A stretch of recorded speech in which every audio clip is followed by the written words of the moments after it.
Hello, I'm Eagle, Eagle Gardens 1 on Instagram, and this is fucking Talking Shit with Eagle, episode 167. I hope you had an amazing Saturday and enjoying this holiday weekend. I know I've had an awesome day. Got a special guest with us tonight, Happy Little Tree Company here from Michigan, amazing organic grower. Looking forward to getting to know him, letting you guys get to know him as well. Happy. I always forget to mute that thing. Come on now. There we go. Sorry about that.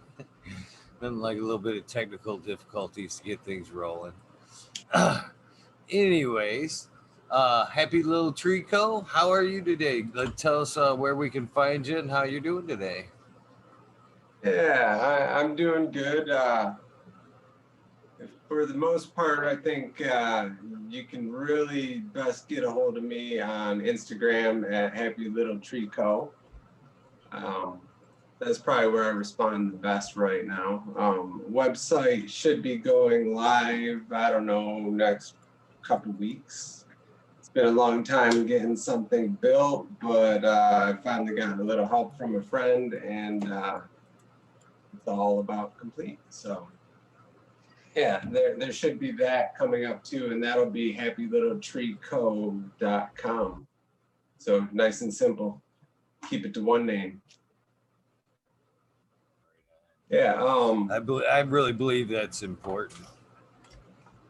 Yeah, it is, but it's also kind of, most of the time you go looking for a name out there, it's, taken in at least one of the formats that you want. I just happened to get lucky that nobody had used Happy Little Tree Co. of all things, pretty much anywhere. Yeah, I'm a big advocate for snagging up your name. Even my kids think it's funny because, like, all the platforms are like, yeah, TikTok. I'm like, yeah, I got an account there, and they're like, what? I'm like, yeah, I don't use it, but I've been on there and claimed my name. You know what I mean? Snapchat, yep, there too. Don't use it, but I've at least claimed my name. You know what I mean? But and I encourage that, man. You gotta beat them there. I mean, you don't want to be happy little tree co one. You know that happened on Instagram. Everything before Instagram was just flat out Eagle Gardens. And then when I went to Instagram, somebody had already beat me to Eagle Gardens. I was like, boy, that's only 15 years in the making now, and now I got to be Eagle Gardens 1.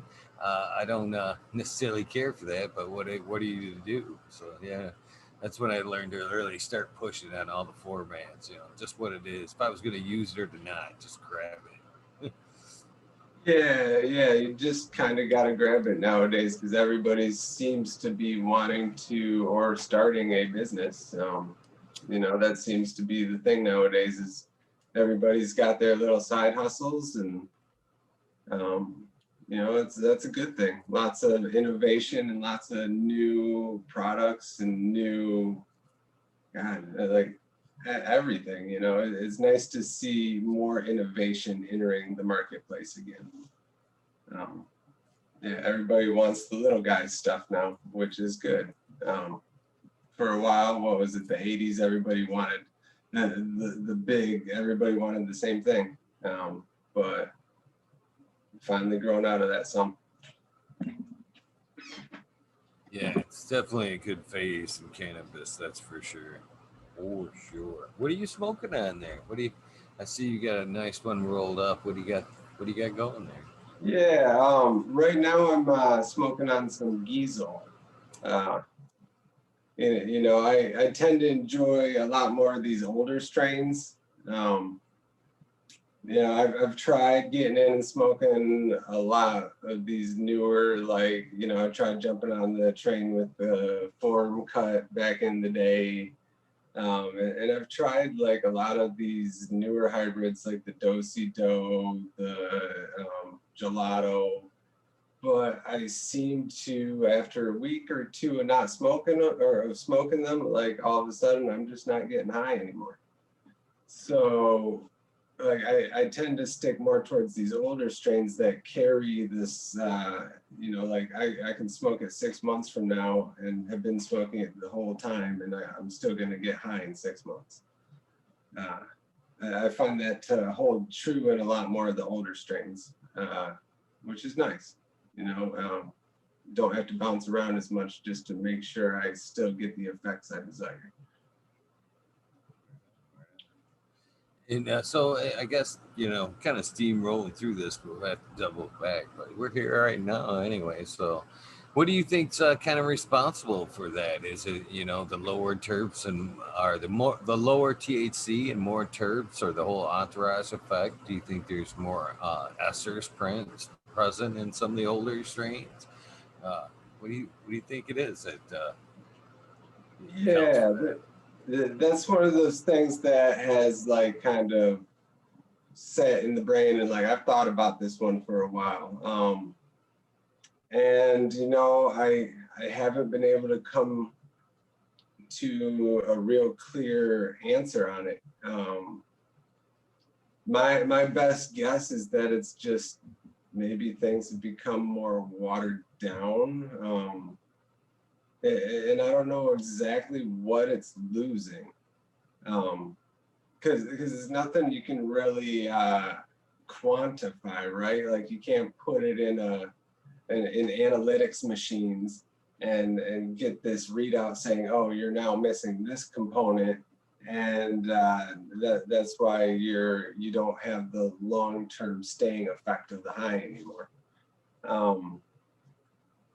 I almost tend to think it's just like the over homogenization of strains over time. But that's kind of like you know, like a real washed over answer. You know, there's not a lot of substance to the answer I'm giving there either.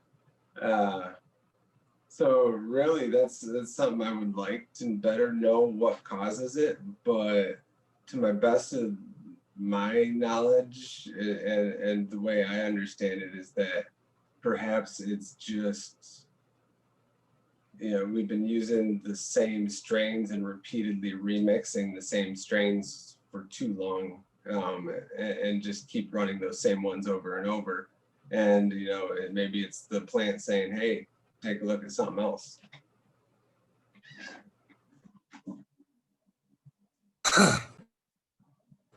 It could be. It could be. You think maybe it could be just a more even number of the molecules, you know, just which is just kit would carry a more lasting even high, maybe. Um, yeah, it could be something like that too. Maybe in over the years that that the breeding's been going on, that just, you know, it's steered a little bit too. Yeah, it's just steered too much in one direction. Like, you know, when you run an IBL for too long, you start to lose vigor, or you start to get some weaknesses from certain pests that take advantage of a certain weakness in that strain that's bred because you're focused on another aspect of that strain. You know, genetics are kind of like a weird thing like that. You can easily get hyper focused in one area, and all of a sudden the project is like wiped to crap because something comes in that you're not paying attention to because you're just looking over at the other side. And I mean, you think about genetics, there's so much there that we don't comprehend. It's easy to miss something.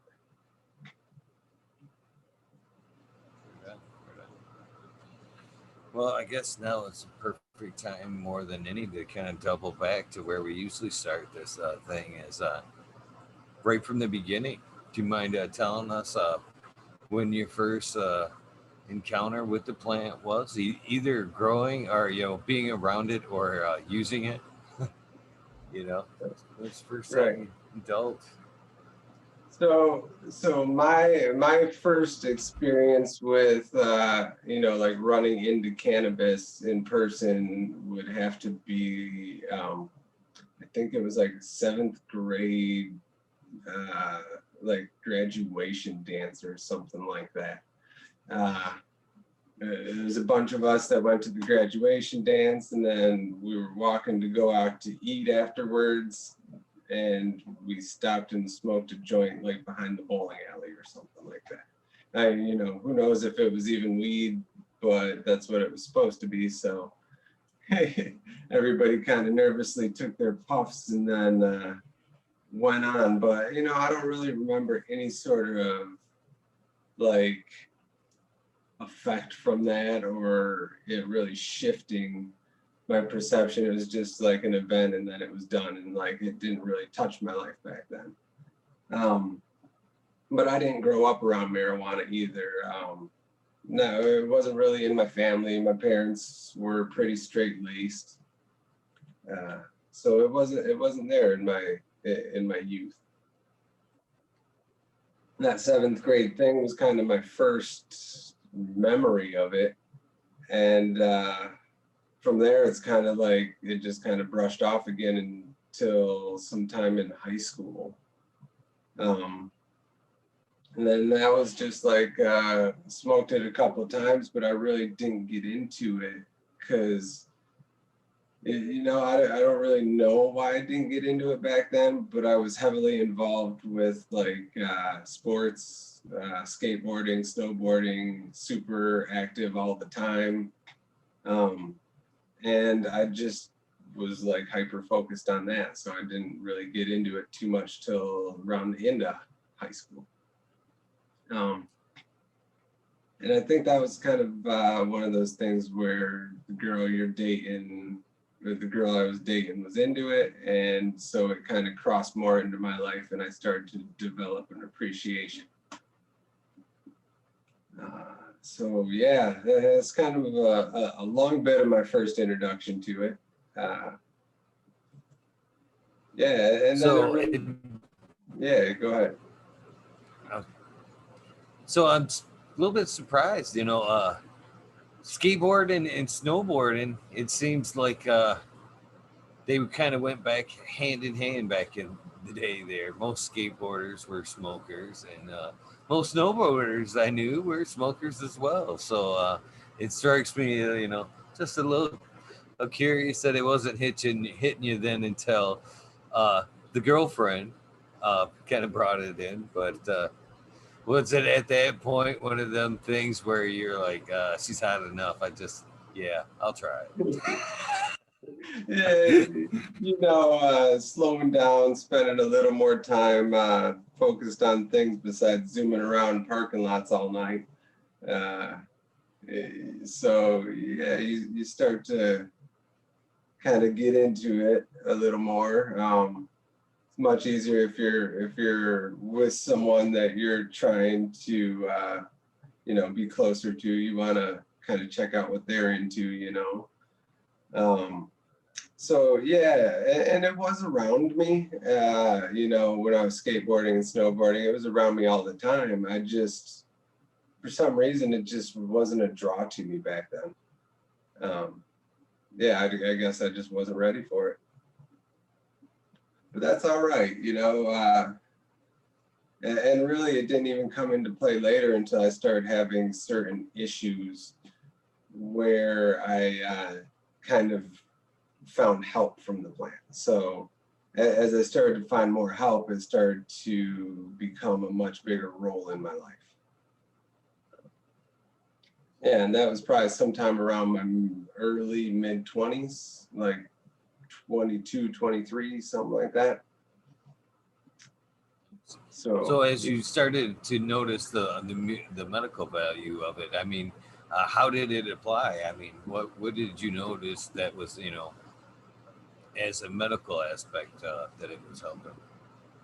Yeah, so back then I've kind of always had a lot of issues with nerves, like just being a nervous kind of anxiety around people. I can seem real laid back, but I can be like a nervous wreck underneath. And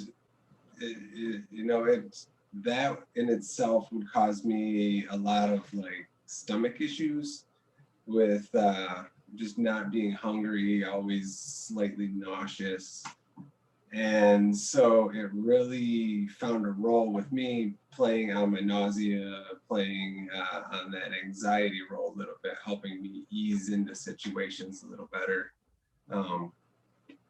and find an appetite when I couldn't. So that helped a ton, you know, through my mid-20s. And and then, you know, as you get older, you always get those aches and pains, and you hurt stuff here and there, and so you start to you start just using that plant for everything as you find more and more plants and strains that would do different things. And all those muscle aches you get doing all the work to your house in the 30s, you know. Right. So what strains were we smoking on back around the time of the, you know, the revelation of the medical effects? I mean, was there any one or in particular that was working for you, or? So that was around the time where I first got introduced to quality marijuana, right? Late 90s, early 2000s. What the ones that I remember being introduced to, because like it was still mostly here's a bag, you know, it's lows, mids, or highs. That's what most of it still was back then, but it was starting to finally get a few names popping through. The ones I found the most relief from back then, and you know, one I would still love to find nowadays, but the cut has seemed to like kind of disappear from the area, is there was a Jack Herer cut, like late 90s, early 2000s, out of the Lansing area. That was just phenomenal. And I remember the way that thing just kind of like, you'd smoke it and then, you know, a lot of these good sativas tend to be a little bit of a creeper too. So you'd be sitting there smoking it and then get towards the end of a joint, and all of a sudden it's just like someone reaches out and just like touches you on the head, and it's just like boom, like that anxiety's just like washed off. So that was one of the real times where I first realized that, oh, this works good for the anxiety. And then I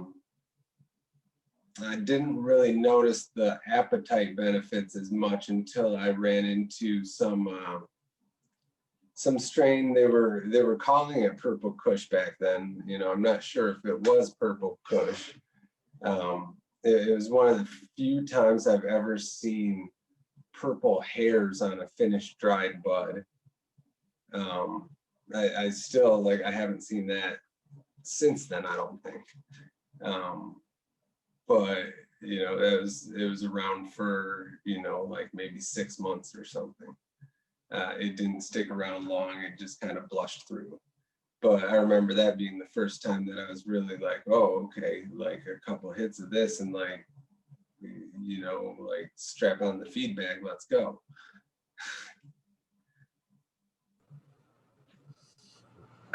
I enjoy them strains, but man, they can pack on some pounds. That's the only thing I enjoy them, but man, I don't like to have them around in bulk because man, they can pack on some pounds. Because I'm not a light smoker, and you know, like you're saying, once you get it into you, there's, you know, you just find yourself standing in front of the refrigerator on some of them really good strains. I mean, you just can't fight it, man. Once you get them munchies, it's they're there. Yeah, some of those do kind of just grab hold of you and make you eat everything in the fridge. And nowadays, I don't need that. Back then, I severely needed that. I could eat everything in sight, and I was still, you know, like less than 150 pounds. I just could not put on weight no matter what I did. But now, like, I'm on the other side of the fence. These last couple years, like about 3 years ago, I quit smoking cigarettes, and like ever since then, I've had this slow gaining of weight. But I also since then have like gotten a lot into more like natural farming stuff, a lot more vegetable farming, and I've been working a lot more kind of with people that do that kind of farming. So like while it's like more physical and I'm a very physical all day, I'm also getting all these like gifts of food from everybody. Um, and you know, especially right now while we're just sitting around home a lot, I tend to eat a lot, especially when you're just getting fed by every time you go out to do some work or you know socialize with people. Like there's all these gifts of oh here take this vegetable, take that vegetable. Oh I baked you a pie. Um, it's nice, but you know I need to find some gym time or something in there. Right on, right on. You know that vegetables are, a good gift though. I love the gift of vegetables this time of year, man. I just eat the shit out of fresh fruits and vegetables. It's especially homegrown. The stuff that we're getting from the grocery stores, and that's a point that I'm curious to know about. Uh, the produce I am getting from my grocery stores up and around me, I mean, just about anywhere, I compare it to fucking shopping at Home Depot anymore. I mean, you literally have to go home, consume that shit because the next day it seems like it's like already going bad there. I mean, there's like no shelf life to it at all. I mean, it's nothing there. You have to buy it daily because if you're thinking with the mentality of I'm not going to the store for a couple of days, I'm disappointed because it's like the next day I open up the bag of oranges and I'm like, oh, this one ain't. Oh, geez, what's going on here? And I don't know what's going on, but there's something ain't right there. That's for sure. Well, I mean, you think about how long of a journey that bag of oranges had before it even gets to you, or before it even gets to that grocery store. It's quite the long journey. Um, and you know, from the moment we pick these things or harvest them, we start. That's when you start the degradation of the nutrients and all the good things in the plant, the enzymes, all those things we need for life and to keep us healthy start to degrade. Um, and they have to pick it even before it's prime also, so it's not even, you know, it's eating local makes sense because you get them when they're more nutritious. It's earlier harvest, it lasts longer, it tastes better. Um, Yeah, I think most of the community of cannabis people have hopefully at least come to realize that through their journey. I know with me, it started with cannabis before I ever started like the healthy path of eating and all that. Um, so you know, it's nowadays it's just like this morning I got up and I went to the farmer's market and I filled my fridge for the next week, and it'll keep, you know, some of it'll keep more than a week, uh, and it's nice, it's local, it was harvested within a couple of days of me going there to get it. And um, yeah, yeah, I've tried to shift more to that style of shopping over the last couple of years, and it's really been nice. I've had to learn a lot about how to keep my food and like uh, stuff. Stuff changes. Like you have to learn stuff different, but it's such a better way to shop if you can and if you have the markets around you. Um, yeah, I guess not everybody would have the markets right around them either.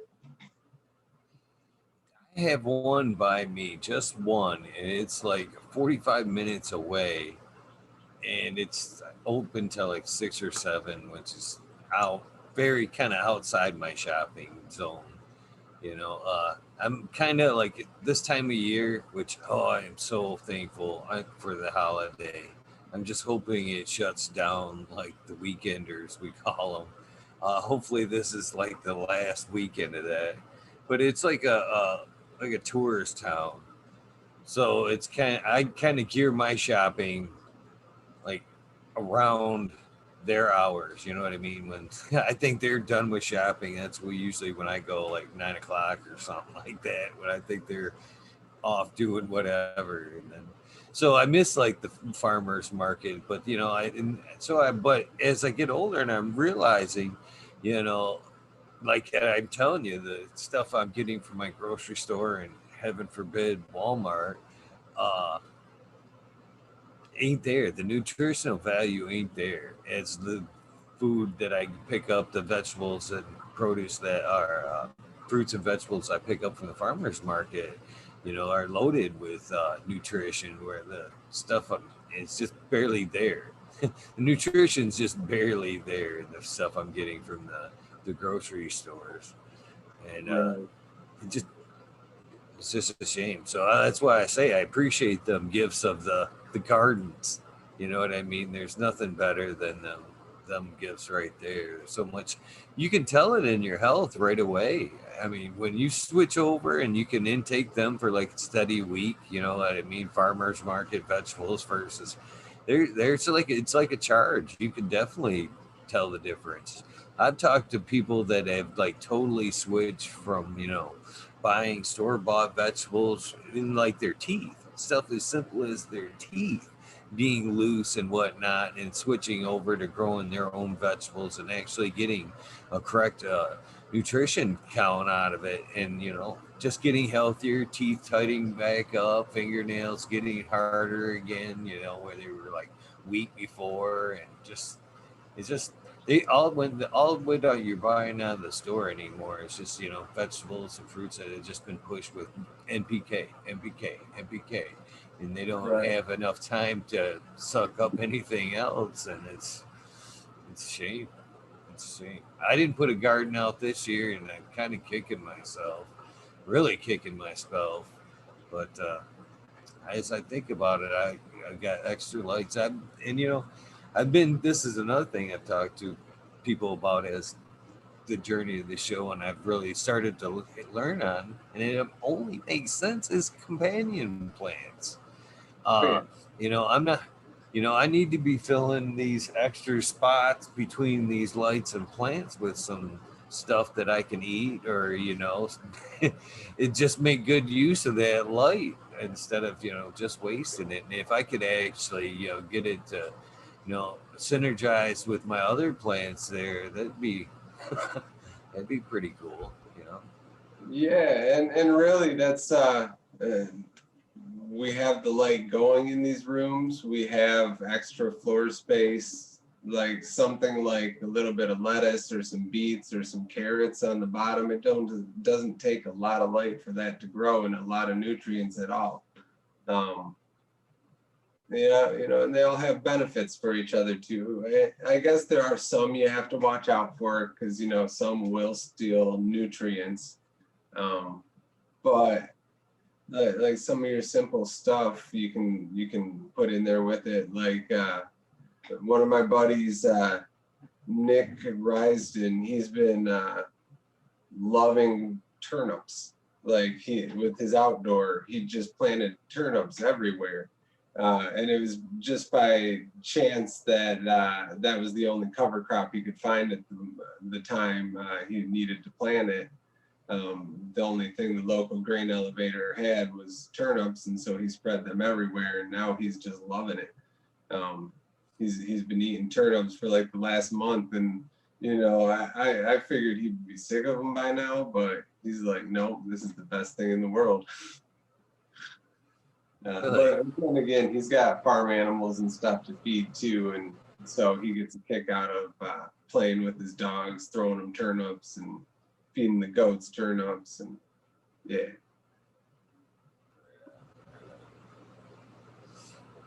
Yeah, turnips. I've had turnips a few times, and yeah, I could imagine being like, you know, that being the main source heavy to where I was like, yeah, I gotta eat once of these. Yeah, I Right, couldn't do it. right. I never thought I would be that way about beets. But nowadays, like I flip and love beets. Um, they are like the best thing. They're like what you would say my turnip is for him. You know, like I have beets everywhere in my yard. If there was a little bit of extra space, I was throwing some beet seeds down. Um, and actually, that's tomorrow's plan is to go out because I planted a pretty big vegetable garden this year, and my Brussels sprouts failed on me. I tried planting them in spring, and when we had that late frost, it kind of like messed everything up, and I still left them in, and like none of them really made any good sprouts. So I got to go pull those out tomorrow, and I think I'm going to line it all with beets, because I still can't get enough of them. I don't know if That's you're a fan. another. It's I'm not. Well, pickle beets aren't bad. I mean, I'm not huge on them, but I'll eat them. You know what I mean? I'm not scared of some beets. But I've heard a lot of lately about their health benefits. Actually, even as far as people, drinking beet juice and using powder beets to mix into their drink. Uh, Finding it in powder and mixing it in. They said it just kind of tastes like Kool-Aid, and huge health benefits to it. And I'm like, really? They're like, yeah, man, energy, and I'm like, no way. They're like, yeah, man, just the energy factor alone. It's like they said it's almost better than coffee.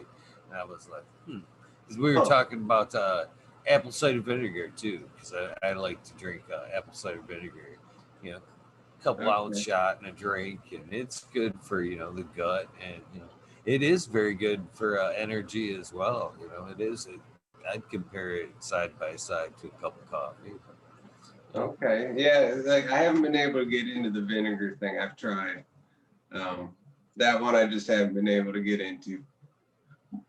But that's a good thing. There's so many different ways, though. Right? There's like a vegetable for everything out there. Uh, So Yeah. when did you actually start growing? When did you decide to, and why uh, did you So decide to grow? yeah, growing weed. Grew my first plant in it was probably 1999. Um, living in an apartment in Flint, Michigan. Like Ah, so back then it would have been bag seed that I had been saving from nice stuff. And the reason I really started growing was because of fluctuations in the supply chain. I really, I hate being able to get good pot one day and shitty pot the next day. Like once you give me the good pot, don't give me that shit pot anymore. Like I just, when I know there's something better and I just can't get it, it kind of frustrates me. And when it's something that's a plant that we can learn to grow for ourselves, and I don't know, I've kind of always had this do it yourself attitude. And like, if there's something I can do and it's not too out there to learn, I want to learn how. Um, it's just kind of my nature, I guess. So that's kind of when I started, and it was just like fluorescent lights in wardrobes that I would kind of convert. Um, Really simple, real rudimentary, like reading some of the Jorge Cervantes books, or Jorge Cervantes, however you say his name. So some of the old grow guides that were back in the day, the Robert Clark. Um, yeah, yeah. Decipher. I started diving heavily into those books and reading, and just like putting plant to soil, and kind of dealing with what popped up and figuring it out as I went. Um, yeah, I didn't really know anybody who grew. I just had this urge that I had to figure it out. And yeah, so that's what got me started. Just stubbornness, I guess. That's not a bad reason. That's not a bad reason. Not at all. Not at all. So, do you know what kind of stuff you were started with? About what kind of strains? Was it bag seed, or were you lucky Oh, enough to get some quality stuff? yeah, up until around like 2004 or something, it was just bag seed. Um, but honestly, you know, there's some good finds you can have in bag seed. Um, there were some really great flavors that came out of those, you know, like light green mids that would come through with seeds in them back in the late 90s, early 2000s. There were some really good like plants I grew out of those seeds. Either that or I was just really excited and young, but either way, it strikes my memory well. So, uh, you know, I'll take it that they were good. And up until I think about 2004, um, that at that point I had been kind of looking at stuff for a while, and me and a buddy kind of put together a grow cabinet that was a little better with some HPS lighting in there. I think it was like a 400 watt HPS in the cabinet that we had all like ventilated, and you know, made it into a pretty decent little small room. Then we drove up over to Ontario, went over to Windsor, crossed, you know, crossed the border, and went and bought some Gypsy Nirvana seeds. I think it was. I think that was the person the brand we bought. I can't remember the name of the shop it was. It was like just right over the bridge there. And one of the plants we bought was a Mikado cross. And then the other seeds we bought was God, what was the other one? Shit. I don't rightly really remember anymore. It might have been like a skunk one, but it wasn't like a skunk. If it was like a Dutch skunk, like that fruity stuff. But yeah, I remember the Mikado cross, but I don't fully remember the other strain. I know the next ones after that I grew was Bubblicious from Gypsy Nirvana. That one was that was a really nice strain as far as bubble gums went. Tons of flavor, easy grow. Yeah. So yeah, not a lot of knowing what I was growing at the start, but you know, it was a bit of clawing my way up and learning as I went. So I don't even think I knew how to clone a plant until about 2005. So it wouldn't have done me much good to grow anything good and find it, you know? I grew that Bubblicious, that same Bubblicious, and it was good strain. You know, I like that one. It actually had that bubble gum flavor to it. It was Yeah, yeah. true to its name. It was Bubblicious, and good yielder. You know, I kind of miss it from time to time because of that bubblegum flavor. You know, it would make a good cross with something these days. I mean, if you were looking for something to work with it for that was super flavorful, that wouldn't be a bad one. You know, I kind of Yeah. did. I imagine that one would come across pretty good in concentrates too. Yeah. Oh, yeah. Damn, And yeah. Could you imagine getting some like bubblegum flavored like rosin? Oh, especially that, you know, it was like a Hubba Bubba like flavor, like the original, yeah, not like a flavor. It was like Hubba Bubba. And yeah, that would be like that delicious if you get bubble some. gum. Yeah. Yeah, You know, I that'd be haven't. awesome. I've seen some people starting to come back out with like this Indiana bubble gum. I've never tried the Indiana bubble gum though, but I've seen that popping up in crosses here and there now, the last couple years. So yeah, they're probably, the people are out there looking for the bubble gum stuff. Let's hope they find something.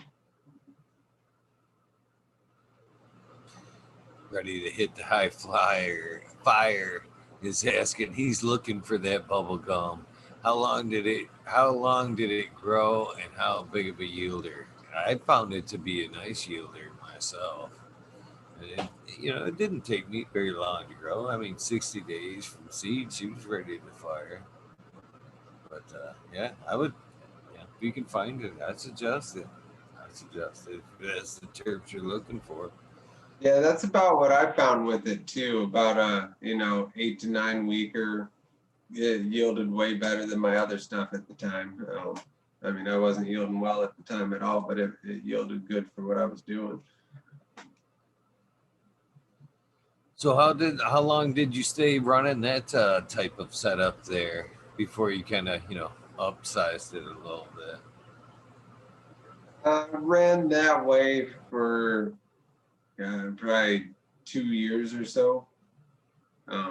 Then I ended up moving out of that place. So when I was growing in a house with 3 roommates at the time. One of the roommates was my partner. The other roommate didn't know we grew in the house.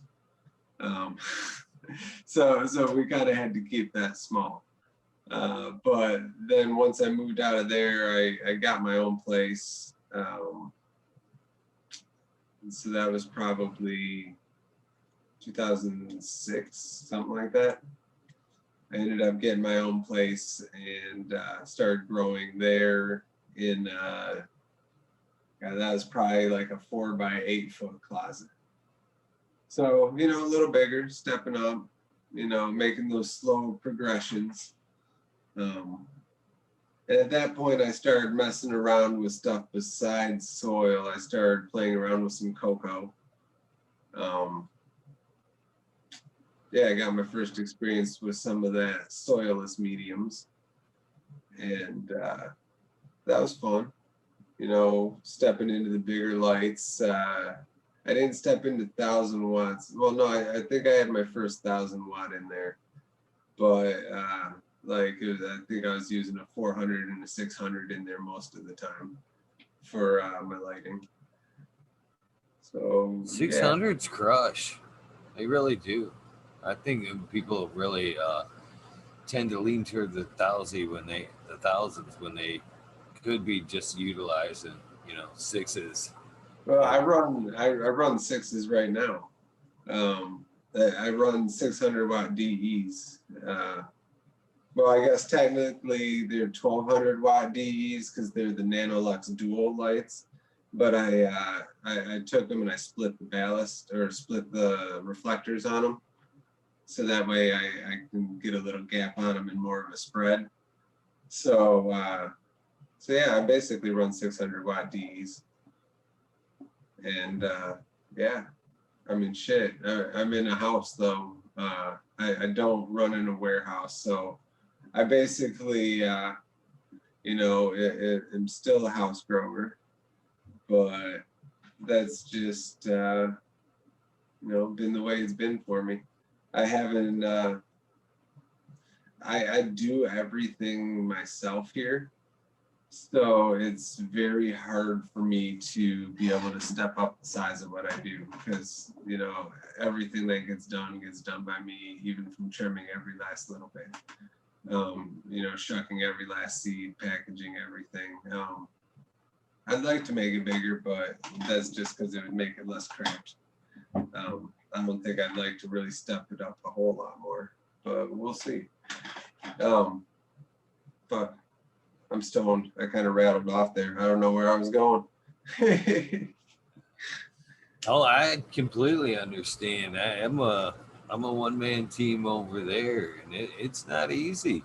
It doesn't leave much time to do other things, when you're running a full garden by yourself. Especially, I run a perpetual, so there's always transplanting, there's always harvesting, there's always something to do, and it's You put anything off, and does it ever bite you in the ass in no time? And, My it, favorite times are when I have like 3 different seed runs going. You know, like I'll be running 3 different males in 3 different rooms. Have a flower room for my patients and me, and then be like starting seeds in another room and cloning. If it, like I really needed that kind of punishment for those 3 months. You know. Uh, but somehow, you know, the plan says, hey, I want to do this. And, you know, when you enjoy what you do, it's not really work. So, you know, you just kind of do it and love it, you know? yeah, I think some days I agree with you. I agree with you, brother. But I think some days we just talk ourselves into that right there, you know, when we're doing the stuff that we don't really want to do, like washing pots and Well, separating seeds and stuff like you that. know, It just, yeah, I love it. I love it. it's the end of the It's day. worth being able to do what I want to do. It's the end of the day, so we can look back at it fondly. You know, we don't have 6 hours of work still ahead of us before we can sit down and have a dinner. It always looks better. So, I'm sorry, I cut you off. I didn't mean to cut you off. Oh, you're good. I was just saying it always looks better when it's done, you know, when you're at the end of the day. Oh yeah, for sure, for sure. Uh, so as you progress there, Coco was did you just run in Coco for a minute? Did you ever experiment hydros, and what kind of like nutrient line were you experimenting with when you switched over there? So when I was running Coco, that was mainly Botanicare line that I was using back then. Um, yeah, I didn't really step into too many other lines when I was doing Coco. I think I might have experimented around with Canna a little bit at the end. But as after probably maybe 2 years of running Coco, I started to see some like I think that was around the time the Rev. I don't know if you're familiar with that name. Put out a book called TLO Gardening, and that was like the first introduction I had to living organics. So at that time, I started getting interested in like, oh, okay, so I can do this with just water, and I can do this with like layering my soil. He always talked about lasagna style of assembling your pots, like having some like steer compost on the bottom, and then like different layers that the roots would kind of grow through as the plant went through its transitioning. And in theory, it's nice, but you know, as you look towards more than one cycle in an area, it kind of falls apart to me. But you know, there's a million ways to do organic and no and water only farming. So you know, if it works, it works. And that was my first introduction into the soil, living and organic side of things. And the first couple times I did that, the flavor was just, it went from being good flavor to coating your mouth and kind of like sitting on the palate.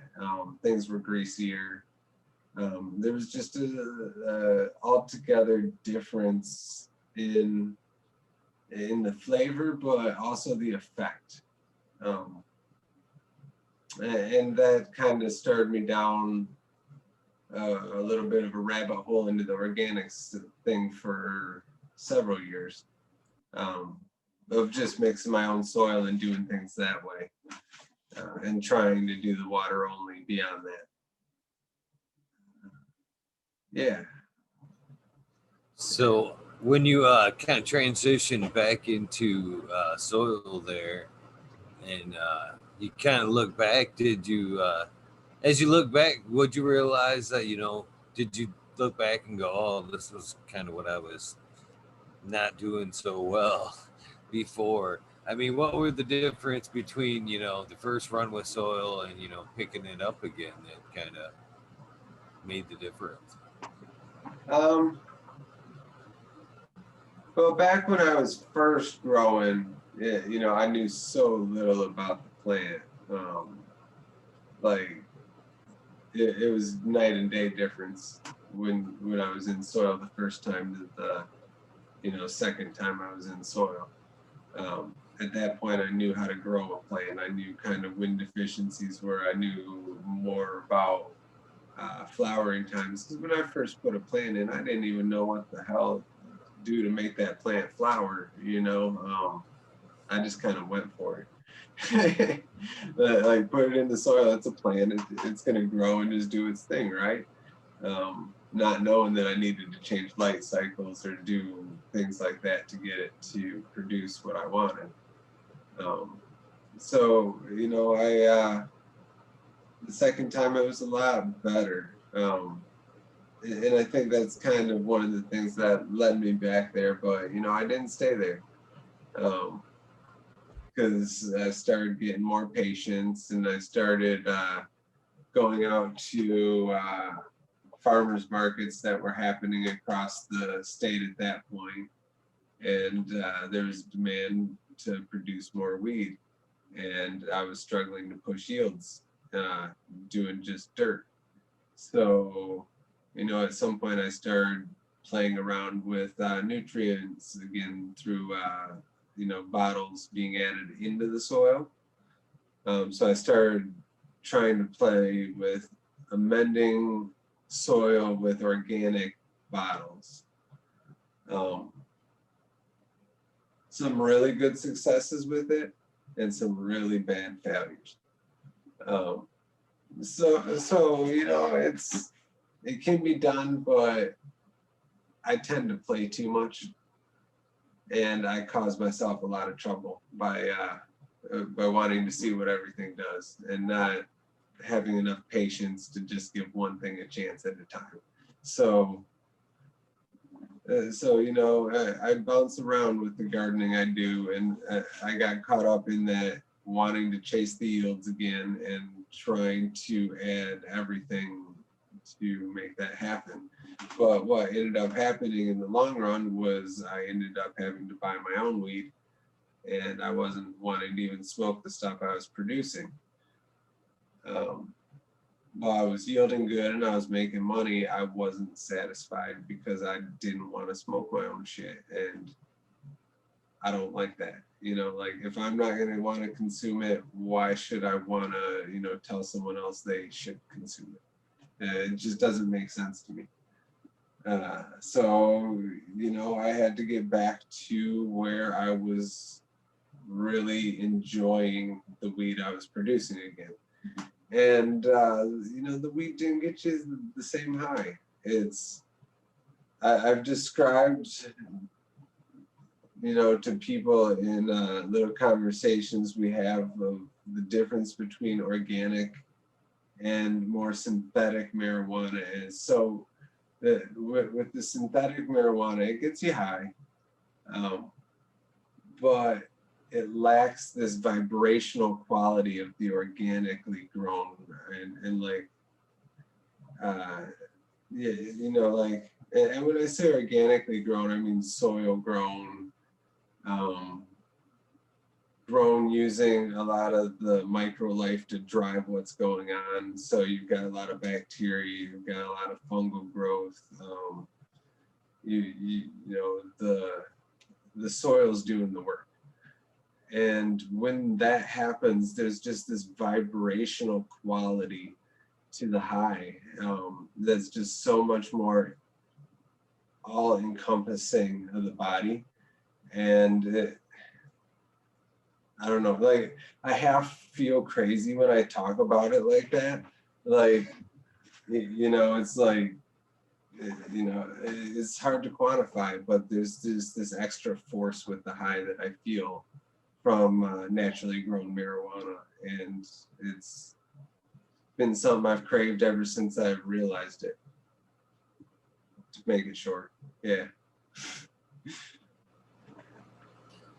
Oh, there's nothing wrong with that. That's for sure. If you found something that you enjoy and you realize that it is, you know, what you're wanting, why not, do what you want there?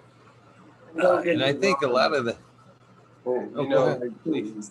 synthetically grown weed can be grown amazing. Like the key thing to growing good weed is loving weed, you know, and growing it because you love it and you want to consume it. If that's the case, more than likely you're gonna end up growing good weed at some point. You know, it's that's more, I think, more of a factor in being a good weed grower than whether you grow synthetic or organic or water only. It's the fact that you just love what you do, and you know you love that plant. You'll get there. You know. I agree. I agree. And I think the difference is just like we kind of spoke about earlier with the vegetables there, the whole push with the MBK, MBK, MBK. It doesn't have the time to, or source in that case, to take in more of what it could be taking in, the whole, vitamin regimen, if you will, and be full of it in the plant. And I think that's the difference between salts and organics. That flavor right there is just that natural uptake of a little bit of this, a little bit of that, you know, uh, to where salts is just that NPK, NPK. Do you think it even can exist in a subzone with it being said? I mean, like saying the cocoa can mean, I'm a cocoa grower, to be honest with you. Salt's probably everything you don't want to hear right now. But I do utilize, a little bit of keeping my root zone healthy, microbes and stuff like that, and a little bit of worm castings here and there, and fish emulsions. So there's Okay. some good stuff in there. But do you think it even can coexist really with the salts being present, the easier route? Do you think it'll? Do you think it'll Yeah. just take the easier route, not the good stuff? No, it can coexist. Um, and I don't hate on cocoa growers. I don't hate on salt growers. Like some of my best friends growing cocoa. It just happens to be that way. And it's so cocoa is technically uh, it's organic material, right? Um, so it's something that microbes can live on pretty easily. The thing with using a salt feed with that is, over a certain level of salt concentration, it's going to start to negatively impact the microbial population, meaning it's going to kill some off. But it's not going to kill everything off, and it's not going to do it all at once. You're just going to have to apply and apply and apply your microbes. They're not going to last. So, I think they do work together quite well. And you've probably noticed a better flavor since you've been doing more of the fish emulsions, more of the worm castings, more of the microbes in your pots, I bet. Just because, like, for some reason, that seems to drive flavor, and it seems to drive a lot of those finer details that are left out of that NPK regimen in the bottles. The microbes tend to fill in those spaces. I don't know if you've noticed that at all with what you're seeing in your own garden. Oh, for sure, for sure. I've even noticed that a little bit switching over into the salts versus some of the bottled systems that I've used.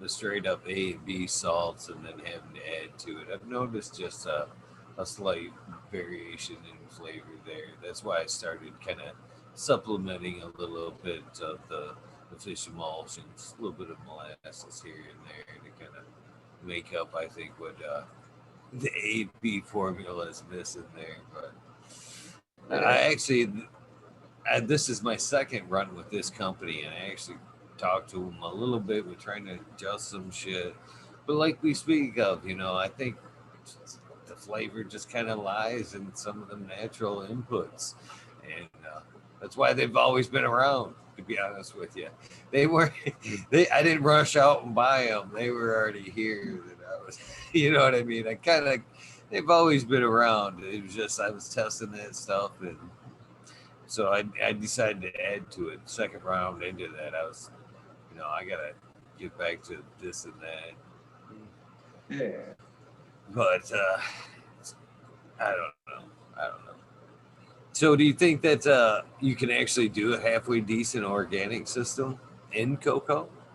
At one point, I did experiment and run down that road with the general hydroponics bios, the biosystems. What was it? The squid, and they had the other. I forget it all, the whole line out there. But that was what kind of went wrong. There was the biomarine that I was at, which was like a squid. I actually got some, and it was like bad. I should have Mm. knew better.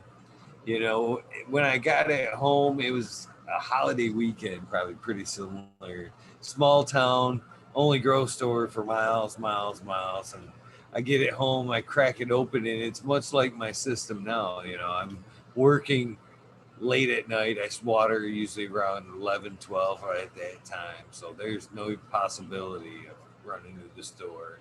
So I crack it open and I'm buying in gallons too at that.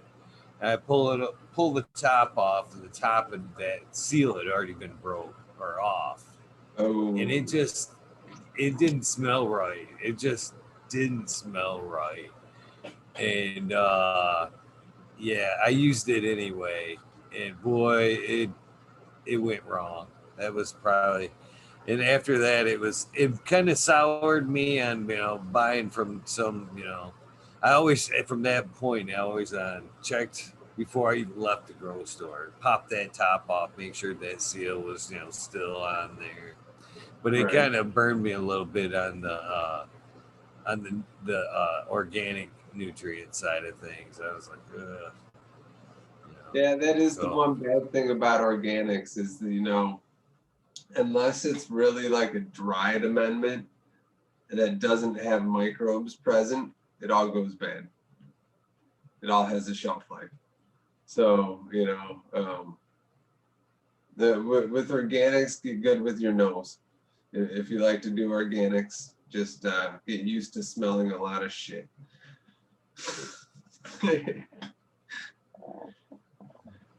um, yeah, yeah, and that's really like a lot of the organic stuff I work with nowadays. It seems like first thing I do with it is like when I'm evaluating what it is like I want to smell it.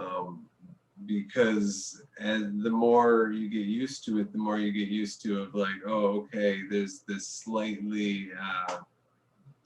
slight ammonia smell I'm picking up in this compost.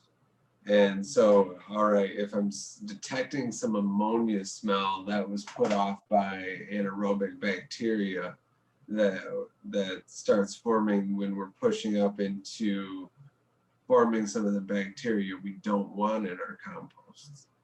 Um, so you get real used to smells and like, it's much easier to shove my nose into something like a batch of compost tea or, compost that I'm thinking of spreading on like as a top dressing and take a whiff of it and say, is this slightly bad? Or, that's a lot quicker than grabbing my microscope or, sending it off to the lab for an assay to make sure it's good. And as we push up into more volumes of plants and larger things with licensed places and bigger grows nowadays. We don't have that luxury of taking that chance. And the nose still is a chance, but it's a pretty good tool to say, do I need to grab my microscope, or do I need to, have this looked at before I apply it? Yeah. So smell it. Get used to smelling shit. It's good for you. So were you just out of curiosity and kind of like scatterbreeding a little bit?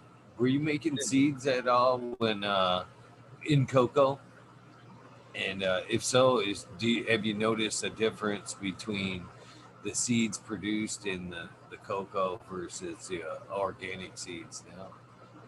So probably, I would say that first batch or two I ever made was in cocoa. So I can't wholeheartedly say, as far as my experience from what I have made, seeing a huge difference. I know all those ones I made back then, like they're kaput. There's like no viability left in them. But like most of the organic ones I've made, there's, even from very close time frame from switching back, there's still, some viability left in most of those. And so with ones I've bought though, between breeders that I know run more synthetic ways and breeders that I know are more organic, there definitely seems to be a better viability among the organic seed producers.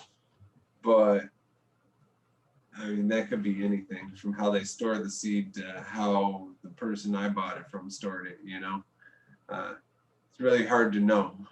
And that's something that, that's brought up a lot among seed producers, is like, should I be growing this a particular way to get a better shelf life? And I think most people tend to think that the natural way is better, but I don't really know if there's been much proof, like actual, like people running tests to see. I think it could be just, that's another thing too. We talked a little bit about on the show, and I've talked about with my friend there, Sub Cool, is just what the hell, curing the seeds. You think that what's your opinion on having to cure them up as far as before you should start passing them out? So what I have seen from like stuff I've popped, I've popped shit the same day I popped it out of a green bud on a still living plant, put it in water, cracked seeds, and had them growing, before the plant's even harvested for the rest of the seed. So I've done it, both ways, and it seems to work for me. I don't like to sell them until they've been like any package of seeds that I ever sell to anyone. It's always been, I guess, what you would call seasoned. I tend to think of it as regulating the moisture inside the seed. So like curing, seasoning, and I think that tends to increase your viability because you got to draw the moisture out of those seeds. Moisture is the enemy when it comes to seed production. Once you harvest, you want to dry them. And then if they get moist again, then you have potentials of them cracking and doing all sorts of shit we don't want to happen while they're being stored. So yeah, definitely better for long-term storage, but I don't think it makes any difference in the viability. Yeah, that's my answer, Alex. As they would say in Jeopardy. No, that's a good answer. That's a good answer. You know, I kind of feel that I guess as a breeder that they would, you know, season or cure them, as you want to say, either or, uh, just for you know whoever's how you don't know how they're going to be stored on the next side, the next store. You know, if they're going to be popped immediately or if they're going to sit in somebody's case for a year. And even at that point, if they're going to sit in somebody's, you know, you want them to, you know, pop as vigorous as, you know, possible. So I would think, you know, a little bit of a good cure before they went out by a quality breeder would be, you know, practice. I don't know. Just cute. Yeah, I Just think it's wondering. good Just wondering. practice. Good practice.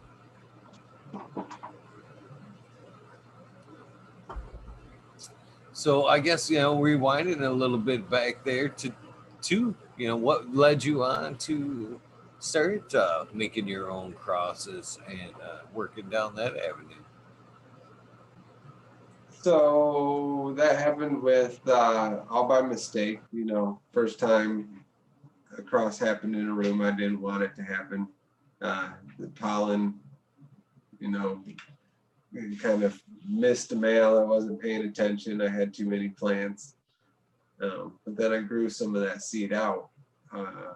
And what I saw in growing that next generation out, it was just like automatically more in tune with my room, with my watering practices, you know, just one generation down the line, things jump so much more in sync to your space. And just seeing that little jump, I was like, all right, I got to start doing this for myself, just to, you know, have an easier time with things. Yeah, so once I saw that, it was like game on.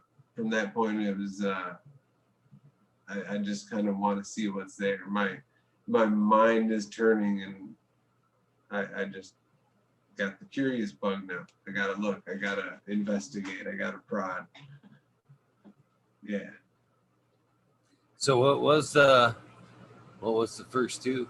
I mean, what were the first two crosses there that led to that first one? So the first cross that it was yeah, that was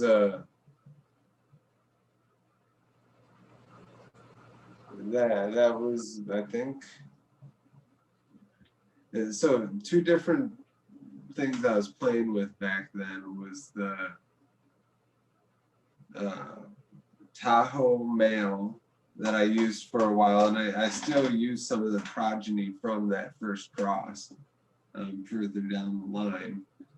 But there was a Tahoe male I was using back then. But I think even prior to that, there was some experimental breeding that kind of happened with, oh, here's a male flower, you know, like I stressed out this female. Because I was lucky enough early on to get a good clone of East Coast Sour Diesel. And have you ever grown East Coast Sour Diesel? Yes, yes, I have. New York Okay. City. The East Coast one, I think they call it the Chaco cut or something. It's like the most finicky plant I've ever grown in my life. She hates me. And it loves to throw me out flowers. And that was around the time that feminized seed was just kind of starting to get bigger. And I'm going, oh, okay, well, this is kind of how they do it, I think. And so I'd take some of that pollen and spread it on one of the other females. That was the first breeding experience I had. And that, yeah, that's still some of my favorite breeding I've ever done.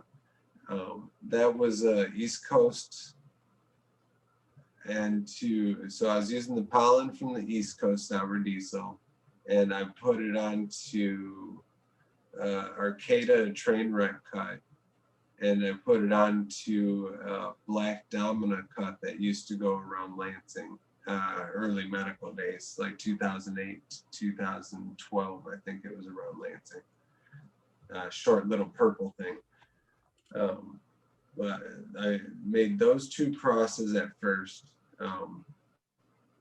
And then I started playing with the Tahoe male and doing the regular breeding thing, because it was the getting spurred on to work with a male was all cause of having the female issue that I got curious and played with. So yeah, kind of a progression into that. But man, that Black Dominant East Coast Sour Diesel, that cross was just like, if I could ever get any of my seeds to pop of that, like, I would be such a happy man.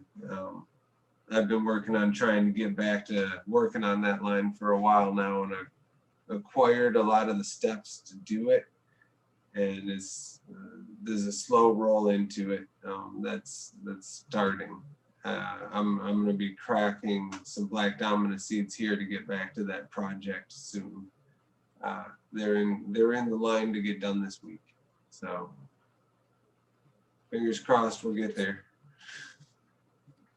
So when you're thinking about or making a cross there, do you think more about what you have, or like say you're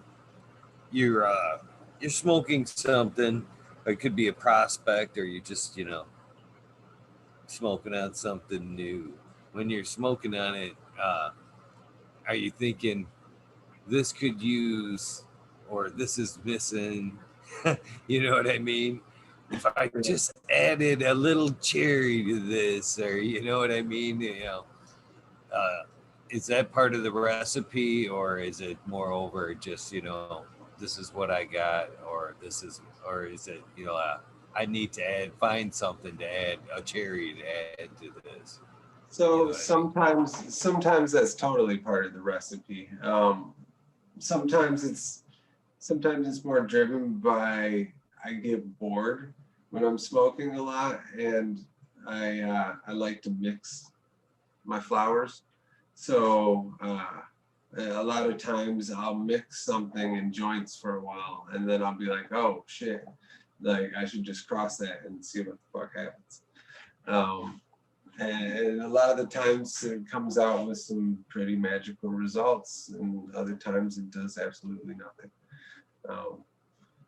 So, a lot of the times I will be like, oh, this might go good together, and then I'll mix the flower together and kind of take a taste test and see where it goes from there. But a lot of the times too, it's about, the structure of this plant could use benefit from more side branching, and like it needs a little bit of tightening up on the bud structure. Also, it's a little bit too airy. We needed to get a little more dense to add on bag appeal, or usually it's trying to fix the structure of the plant, and the flavor comes into play a lot more now. But before, it used to always be like, I need to improve on the structure a little bit. But nowadays, flavor is definitely right up there too. So yeah, a lot of it's just, I think this will work good together. Let's see what happens. So how much do you think the male brings to it? Do you think male brings more structure, or do you think male brings more flavor? You think it's all the above? Every plant I've ever come across kind of has its own like attitude, they definitely have attitudes. The male is almost the driving force in breeding for me, because once I figure out like what this male is gonna do, I definitely get a better feeling of where I should put that male, or like a good example, let's say if I was to take my one of the males, I use my Blue Sun male. It's one I've used in breeding in the past. The Blue Sun strain I use, a male from that will usually bring on better weathering of outdoors flowering here in Michigan. You know, because that strain has done really good outdoor in the past, and for some reason males,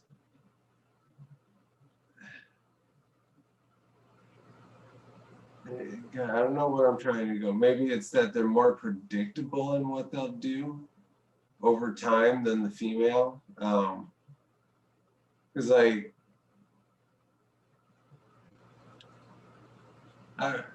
males tend to be more dominant in the crosses. So I tend, it's weird, they're more dominant, but I'll look for a less dominant male when I'm searching for what I'm looking for in a male. So they're definitely a more dominant force, but what I'm looking for when I'm searching one out is more of a bridge, one that lets the female shine, but still brings more of the structure from the male. That's what I look for, but man, those males are usually such a strong force. Like the Silver Mountain plant I worked with for a while, one of the first breeding projects that I did with Happy Little Tree Company, that one was like probably 60% or more of every single seed I've seen out of that plant, maybe even 70%. Is limes and frankincense. Like, just dominates. That Silver Mountain plant just dominates in every cross. And while that's a good thing, it's not a good thing when you want to find diversity.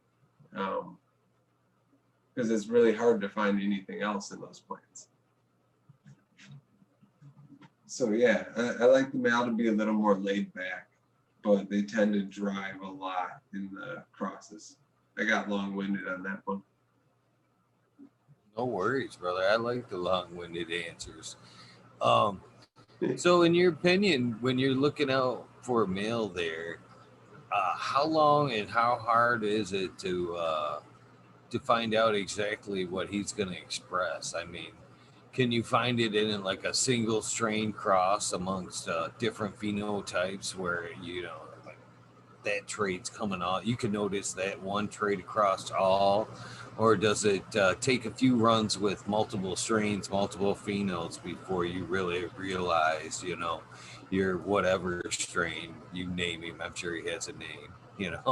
Uh, you go, okay, yeah, he's gonna fucking provide, this structure no matter what I hit him with, or he's gonna add, trichomes to whatever strain. You know what I mean? How long before you know for sure those traits are his staple traits that he's gonna bring to the game?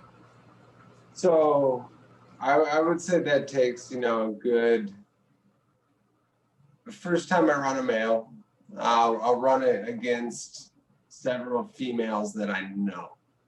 I'll run it against my Sunshine Daydream. I'll run it against the Titanium Jack I have, like plants I've had for years. And I know exactly what they do. I've watched them in different crosses. I like to run those first. And then I have to grow out all that progeny. So, it'll take me a good part of a year to start to develop that idea at a bigger picture. I mean, you get a developing idea as the plants grow, but really to get a good picture, you got to run out several different crosses that you make with that male and then kind of compare, like, what am I seeing in each one of these hybrids that's kind of like above the board, the same on all of them. and that you can kind of relate back to that male, like, oh, okay, so there's an increased level of frost on these. I'm getting more lateral branching and tighter node spacing. That's kind of the way I tend to take a look at it and see it. Yeah. So when you're looking for something to play with there, do you prefer to kind of look for something that is cloned out and you can find and know some of her traits, or do you prefer to work from a fresh pack of seeds, pheno hunt, and try to pull out something for yourself? You talking like the females I work with, or? Yeah, the females. So I like to work with what I find. There are some clone onlys, or what do they call them, elites, or what's the new term, exotics. So, some of that stuff that I love to work with, but I tend to work with the older stuff. Like I just did some crossings with Dog Walker OG. And the Giesel, like, I fucking love that Giesel plant. Of course, I'm going to make some crosses with it.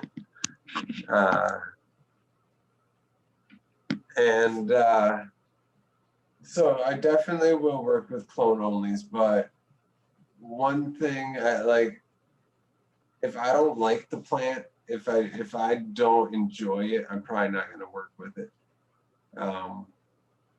You know, still running in the caregiver system in Michigan, you know, we have the 72 plant limit. So with that, and with trying to do breeding within that, I'm really kind of like, my hands are tied. I have to only really keep around what me and my patients enjoy. So I tend to work with what we smoke. And, you know, that's not, my patients, they're not chasing clout or like name strains. Like, they don't go to dispensaries. So I'm not really bound by having to do that, which is a nice thing. You know, like, I could do it if I wanted to and go and find that stuff, but just, you know, since it doesn't really work for us medically, with my patients and me, we kind of skip over it and go with some of this older stuff. And then I hunt out usually a lot of OG chem kind of base for the strains. Decent amount of Afghan stuff in there. Gonna get a fun little look into some Hawaiian stuff here in this next pop of seeds. Been a while since I've seen any Hawaiian stuff around, so that should be fun. Sounds tasty. I love the Hawaiian strains. Fucking amazing growers out there in Hawaii. Yeah. Excuse me. Just good stuff happening over there. All the heavy indicas over there, huh? Patients all indica, sounds like. Yeah, a lot of them prefer the indicas. I keep around I at least keep around the titanium jack for myself, because I need something motivational uppity during the day. The titanium jack is it's a J1, so it's the J1 clone Jack Harris Skunk 1 crossed to a Tahoe OG. Nice. It brings down like the little bit of raciness you can get from the J1. So tell me about the J1. She's behind me. I just acquired J1 from Jack Greenstock. Yeah. So tell me what you know about the J1. Oh God, it's been years and years since I've grown J1, but it was an amazing plant. Like, you're a lucky man to have that plant in your garden. Nice. I'd like to hear that. So like, very kind of lime. So it has a very limey flavor, very frosty. God. If I remember right, she was it didn't take too long to flower, like 70 days or something, like at the tops. But the structure was wide. And it got, Jack Hare can grow quite tall, but J1 grows more wide, from what I remember. But gosh, it's been like 10 years now. Or She's a, no, as I got her, she was a birdie dropped her. I can't even say the birdie dropped her. It seemed like the birdie kicked her all the way from Cali. It was like a two day priority, and it came like 13 to 15 days later.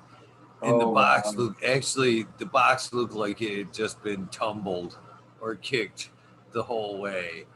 But she made it. She recovered. She was well Wow. well treated, yeah, well packed. And man, when I pulled her out, and it just like a day in some water, but that plant, she was beautiful. She looked like almost like bonsai. The structure of her, I mean, the nodes. I mean, she looked like she was just ready to take. And so I let her veg out for a bit, and then I took. I ain't gonna lie. I let her veg until I could get some good cuts off her, and a few. I was like, yeah. So yeah, she's like, wait, where is she? Oh, oh, I guess back there. If you can see her, she's kind of that one right there behind the bag, but she's got a couple of nice towers off her, but she's like bushy on the bottom. She's running under like a test light. Jack, it was funny because he passed me that cut, and he's like, yeah, will you run it? And I'm like, at that time, I just happened to get a test light from Mars. I'm like, yeah, I'm going to put her under the test light. He was like, he looked at me like, oh, man. You know what I mean? I give you a nice cut, you're going to run it under the damn test light. But she's doing pretty good under the damn light. So far, so good. I'm pretty happy. And I definitely, all the cuts that I took off her just were healthy as shit and still have that nice bonsai look to her. It looks like actually bonsai, like somebody took like a small bonsai tree and just worked her. You know, she's pretty. She's actually a small little beautiful plant. So I'm Yeah. excited to hear what you tell me about being lucky to get it. So it's good news. Yeah. Yeah. She's definitely one of those plants that over the years I've been sad to not have it around. So it's definitely one of those that you'll enjoy, I think. If you like sativas, you'll enjoy it. I'm hunting for the pines. Hunting for the pines. Pines. As you talk like that, you were talking earlier about inhaling and that that clear that mind. That's what the pines do for me. You know, Okay. for Growley had one. What was it? Indigo Daydream was the extract I got from for Growley, and it was really piney like that, and that's the way it worked for me. It was you'd take like a dab of that, and it would like just fog you as you held it in. You know what I mean? For that second, it would just fogged you completely, and then on the exhale, it just fucking cleaned house, man. It was like, wow, you know, let's solve some problems. What am I working on? It just gave you that, reboot, and oh, good stuff, man. Anytime I see him, that's what I'm asking for. And I can't remember who it was. One of them, one of the bros there was lucky enough to, or one of buddy hit for Growley up. He got a cut of the strain itself, and I thought, oh, that was a lucky score. I'd like to get a cut of that indigo, but That's Right. pints do for me. So, what is the terp profile exactly for you? That you know, what's that magic flavor that knocks it all away for you? Okay, the magic flavor. Um, there's really no one magic flavor that does it for me. Um, I I definitely enjoy the variety as I go throughout my day. Um, I definitely like more lemony, earthy, uh, more of the heavy Kush coffee. Um, yeah, like the OG Turk profile. I won't lie, I love those. Uh, hazes. I love a good anything that puts incense in the air. Like that'll turn my head in a room. Something about that. It's just and I don't like smoking it all the time, but I have to have some in my uh, cabinet for certain times of the day. It's just like so refreshing. Or if I have shit I need to get done, like I need a strain like that sometimes. Um, but yeah, I would have to say overall I like the. So if I had to choose one flavor profile, it's gonna have to be something like sour chemi. Uh, yeah, I don't know if I could go down to one, but I have said many people have heard me say this. The one, if I had to drop every single strain in my garden except for one, uh, I would be left with my Sunshine Daydream cut that I have. So thank you to Bodhi Seeds for that creation he made there. Uh, like I found this one pheno of it that leans heavy towards Appalachia. So it's more, it doesn't have the berry thing that most of the Sunshine Daydreams I've smoked have. It's like lemony, earthy mushrooms. So it's like a lemony, earthy chemi, almost like graham cracker at times, and like a touch of like creaminess to it. It's an interesting smoke. And yeah, so like if I had to go down to one out of my garden, that's the one. Um, but yeah, she's special. She's special.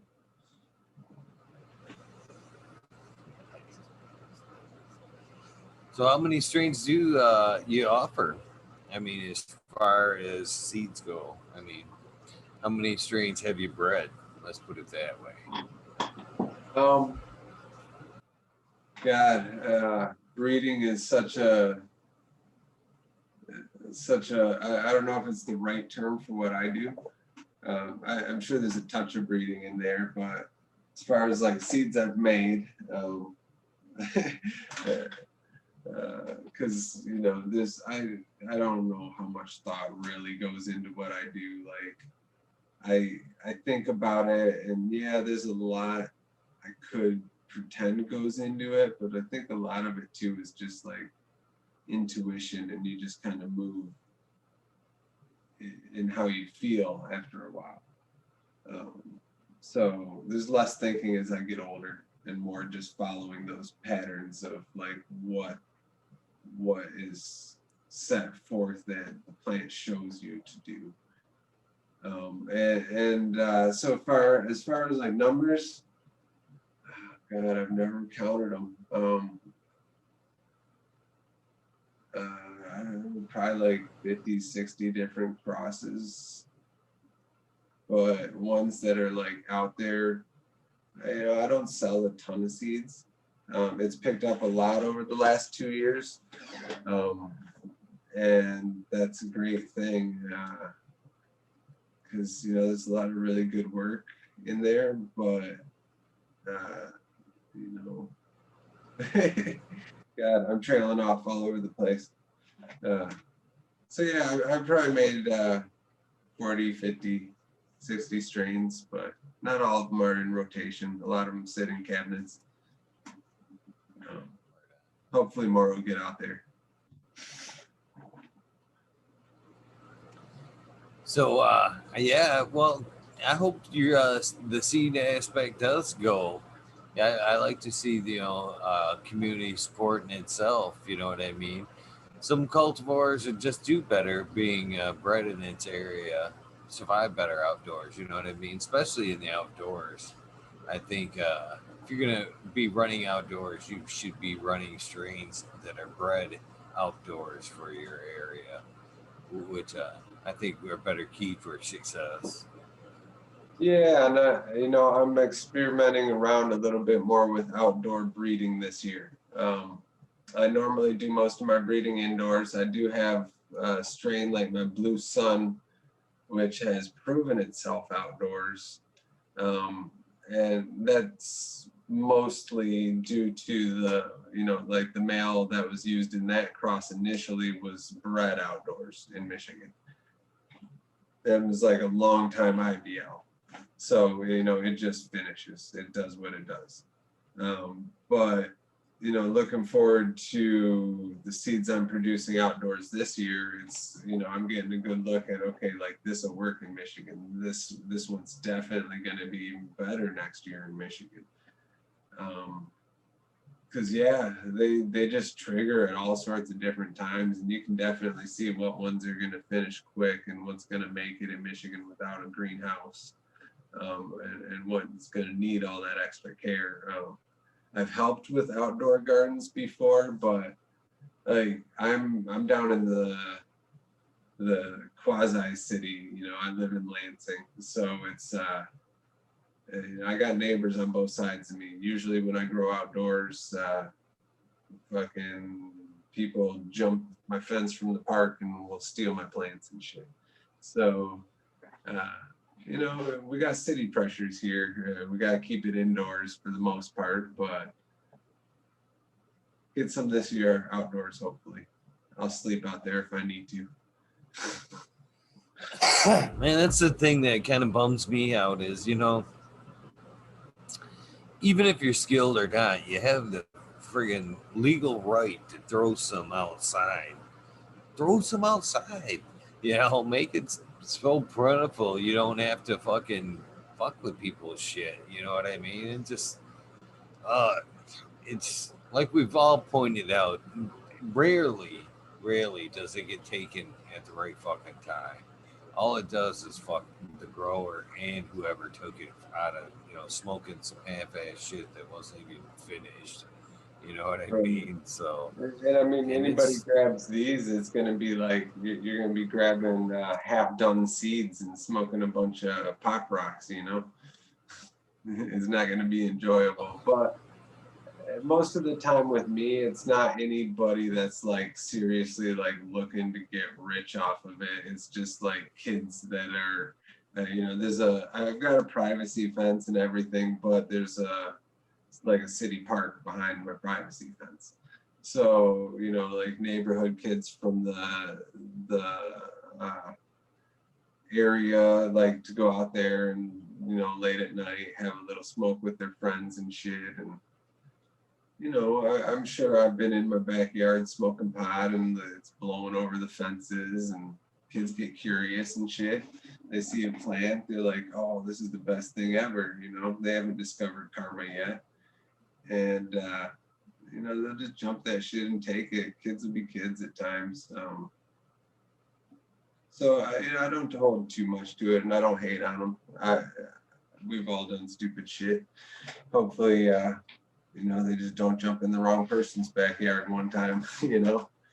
Not everybody has as passive view of it as I do. I really don't see that. I'm hoping it. This year, it's how do I say this? Uh, I expect it to be somewhat. I don't. It's a good and a bad thing, I guess. I expect it to be plentiful this year. If I'm hoping that it's going to be a good season. I think this quick flip, I may anticipate it's going to be kind of tough for the outdoor people. I think it's kind of going to have a weather back and forth that could be tough for finishes.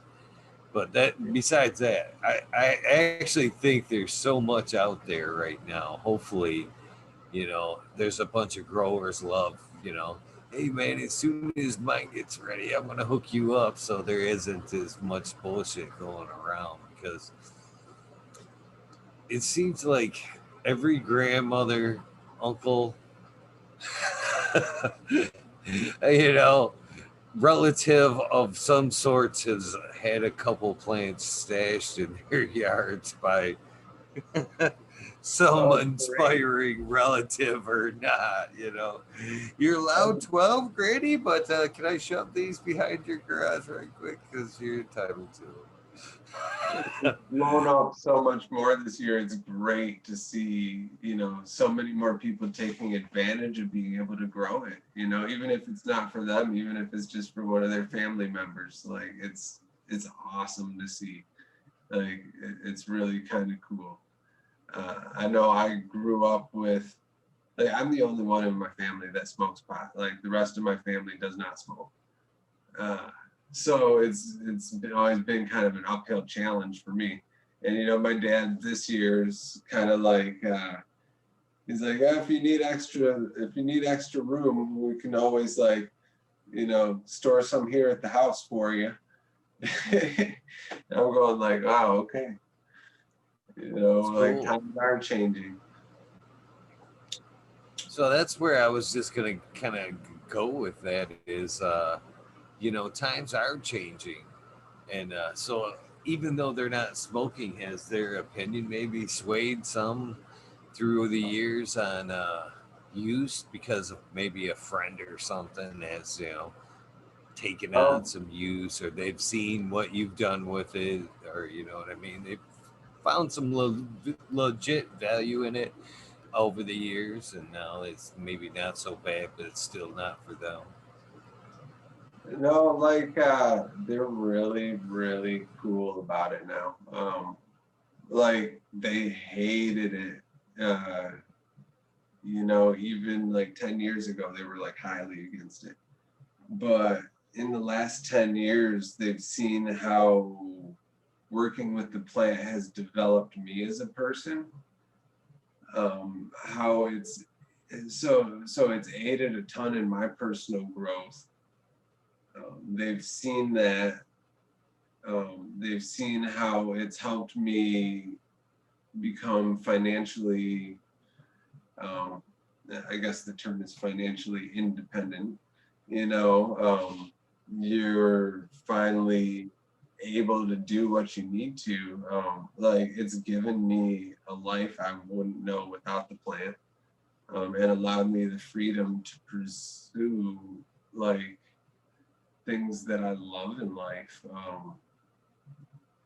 Like I don't know. I have really strong moral holds, and I always had issues like when I'd work for other people. I pursued a job in greenhouses for a little bit prior. I went to school at LCC for floriculture for basically growing flowers in greenhouses and shit. And worked. My first job in a greenhouse was working in the pest management area and cleaning up all of their toxic messes that had been left in the room for the last 30 years prior. And these people did not care about their employees very much. They'd be doing shit that you're not supposed to enter back in for 12 hours and they'd be sending them in an hour later. Like, it was just like, I quit that job 2 weeks into it. And then after that, I had another job at a different greenhouse, like a well-respected greenhouse here in the Lansing area. And they would legit sell you plants that were covered in thrips and other bugs, and they know about it. And like, they just like, no, it's here for a couple of days. We're not treating nothing. Like, just pass it on. Um, like, and I have a problem doing that. And like I just have a problem like, yeah, selling someone a block of gold and you know, selling them a block of copper and telling them it's gold. You know, it's just not in my blood. So yeah, that's kind of what led me into the cannabis work over time too. Is like I found that independence there, and I found that I could drive my own moral base, and you know, I didn't have to just do what the guy above me told me to do. Like I could do it my way, and follow my own beliefs and morals. And yeah, so you know, their opinions swayed a ton because of that. Um, they see me happy, and they see it because of that, and they don't see it negatively impacting my life like they were told their whole lives it would. So you know, they're seeing the exact opposite. It just took me a long time to get bold with it, with them, and just be like, after a while, I just quit caring and like, this is what I am, this is what I'm doing, and it took them a little bit to adjust, but now they're totally roll with it. You know, my dad comes over and helped me paint my grow room the other day.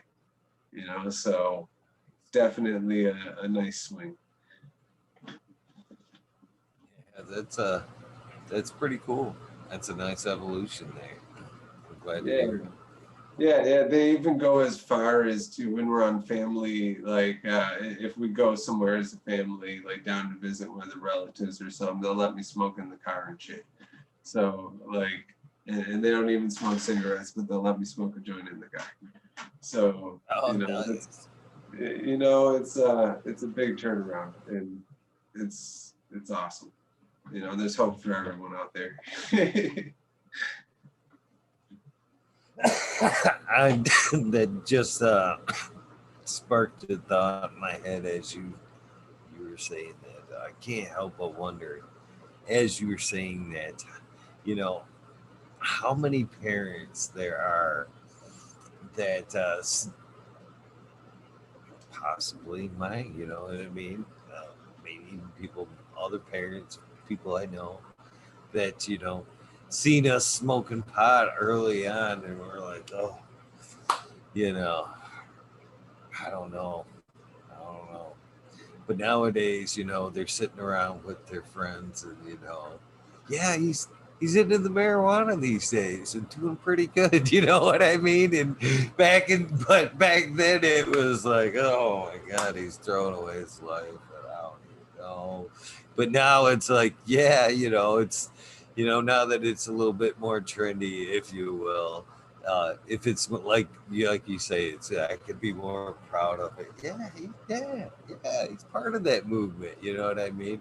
I wonder how many other parents are out there and have completely flip flopped and are like, yeah, it's awesome. It's I never thought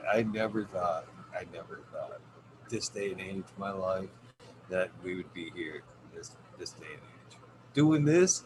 I mean, I mean, really, smoking, talking, pretty much on live TV. I mean, not Right. live TV, but you know, ain't nobody stopping us really.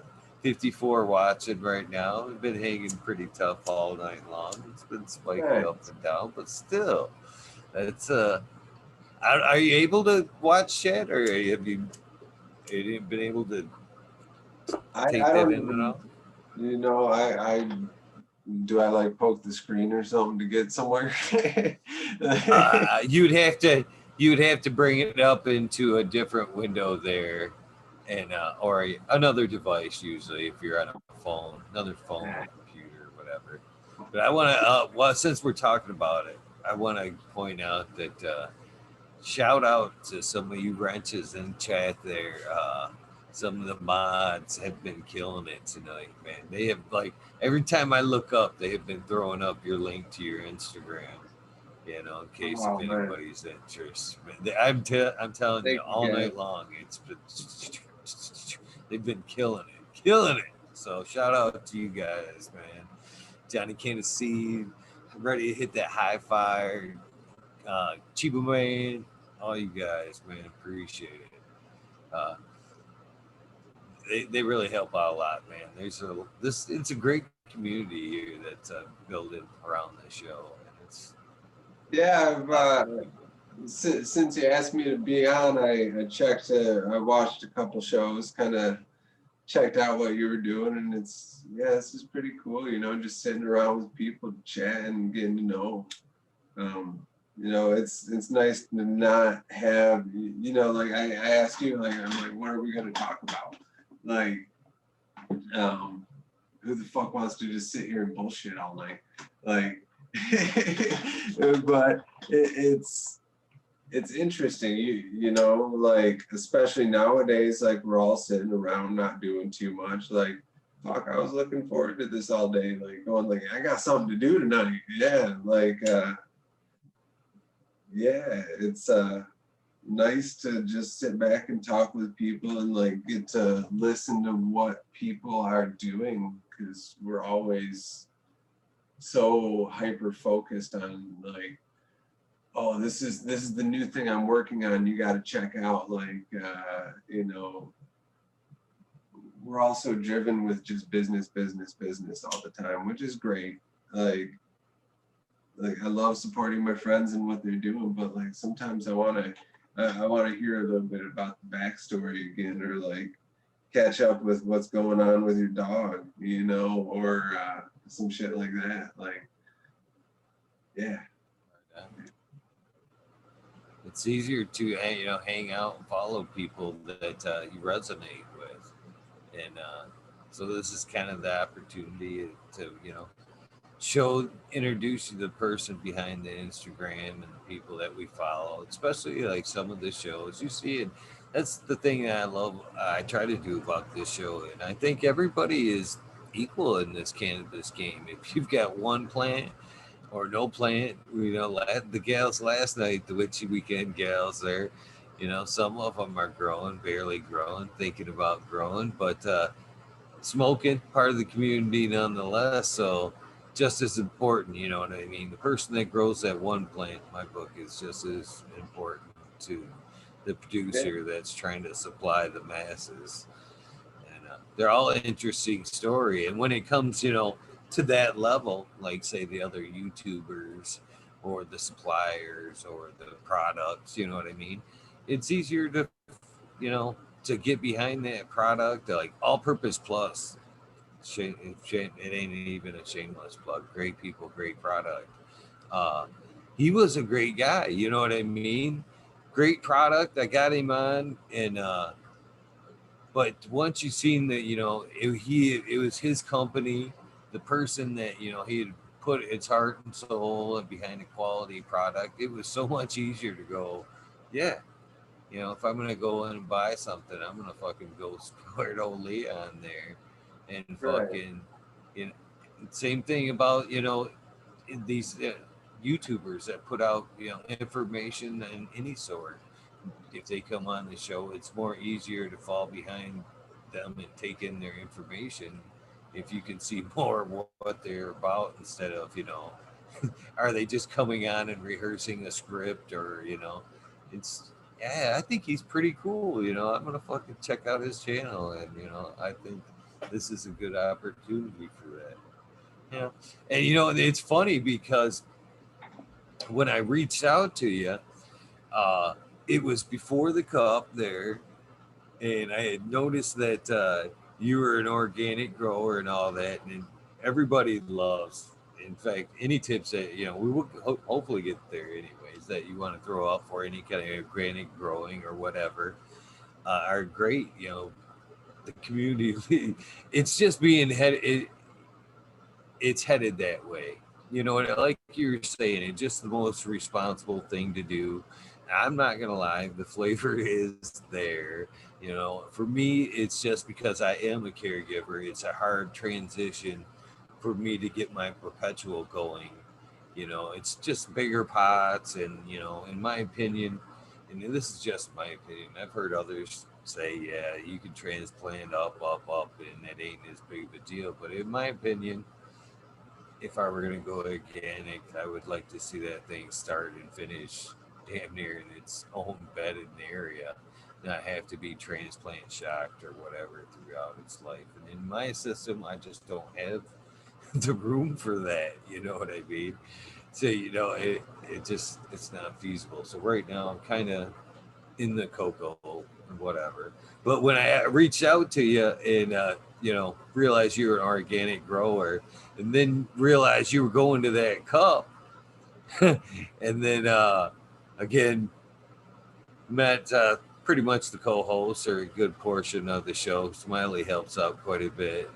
I was like, man, I hope he don't fucking he's bummed out and he ain't getting Smiley. You know what I mean? It isn't coming on and just having an organics talk for the whole time. I'm like, man, I hope he's still cool with fucking hanging out and talking shit with me and not just fucking, not getting Smiley and talking organics for a couple hours. But he seemed still be pretty excited afterwards. So I was like, cool. This is still gonna work. But. Yeah. This is probably a little better introduction to talking online for me and shit too. I don't do this stuff much. I'm the behind the scenes guy that I'm happy in my garden all day. I like my plants. I like my animal. I don't see a lot of people. It's just kind of me and the plants most days, and that's kind of cool. I don't like the spotlight. I get embarrassed easily. I tend to like shrink back, but that's okay. It's okay to be that way. But you gotta learn to step out every once in a while too, and say hi. And I love, like, that's why I go to those cups, is like that's when I get to step out of my shell.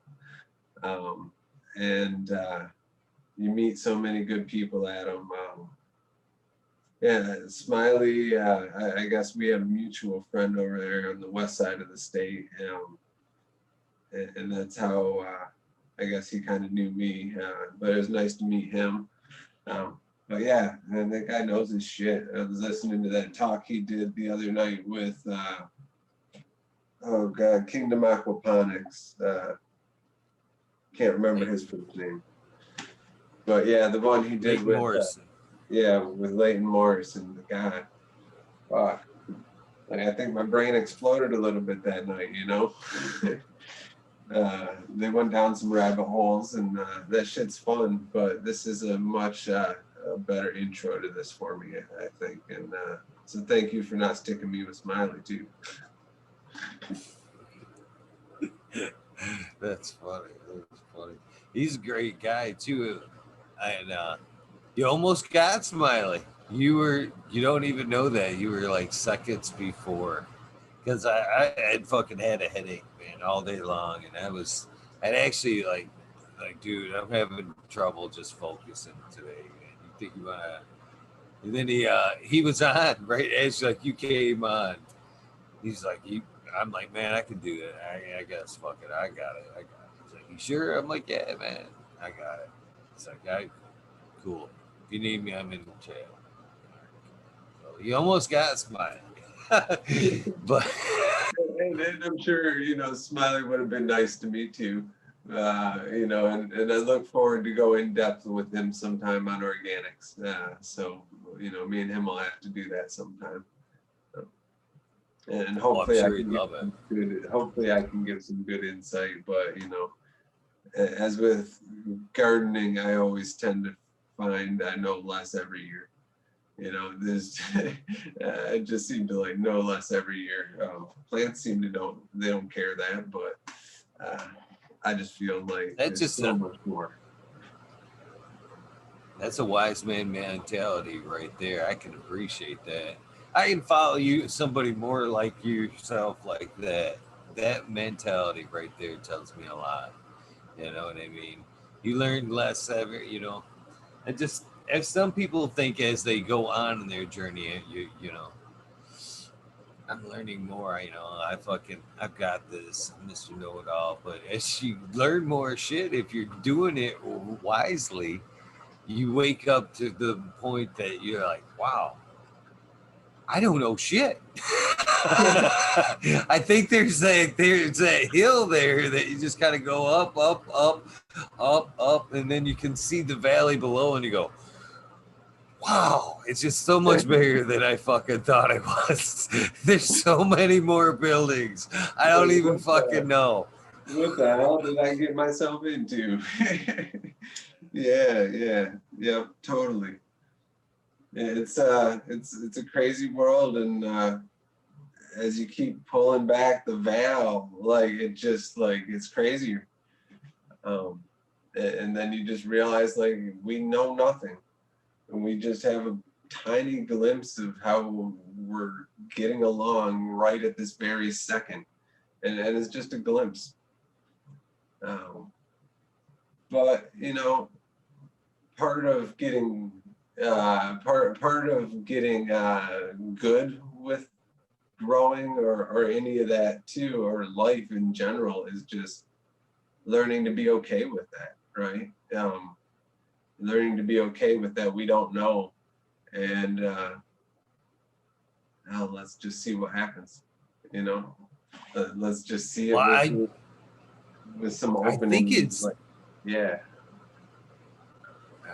I'm an ass. I interrupted you. I'm sorry, brother. No, I tend to like at the end of some of my thoughts, sometimes I kind of tend to just keep trailing on. So you were good there.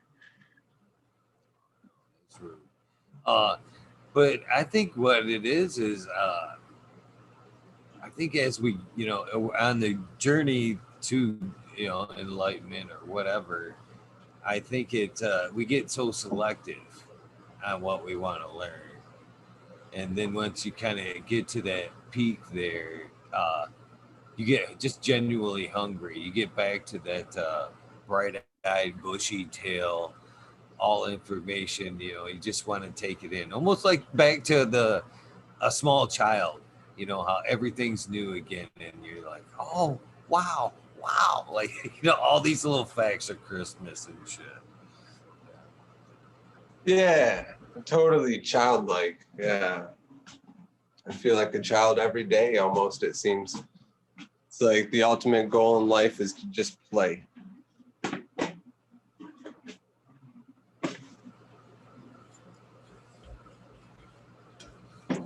I think that this cannabis community is widely. We've talked about that a lot too lately. How it's broadened, you know, people's in, intellectual content in general. They start out. It starts out to be you're using it rec, then you find a little bit of medical use out of it, and then you start cultivating the plant, and then once you start cultivating the plant, then it kind of ignites that whole new passion to it. You know what I'm saying? It's like wow, that first crop you get off it really does ignite a whole new side, new fire to the cannabis plant. I think that's kind of when the activism goes in, and that's when you're like telling all your friends about it. You're almost preaching it at that point, and it progresses. It just keeps on going and going, and it goes from that to now. From what I see these days, the progression to be uh, just like I said, from rec to medical to grow to then it just taking off to the organics, and the organics leading to like microbes.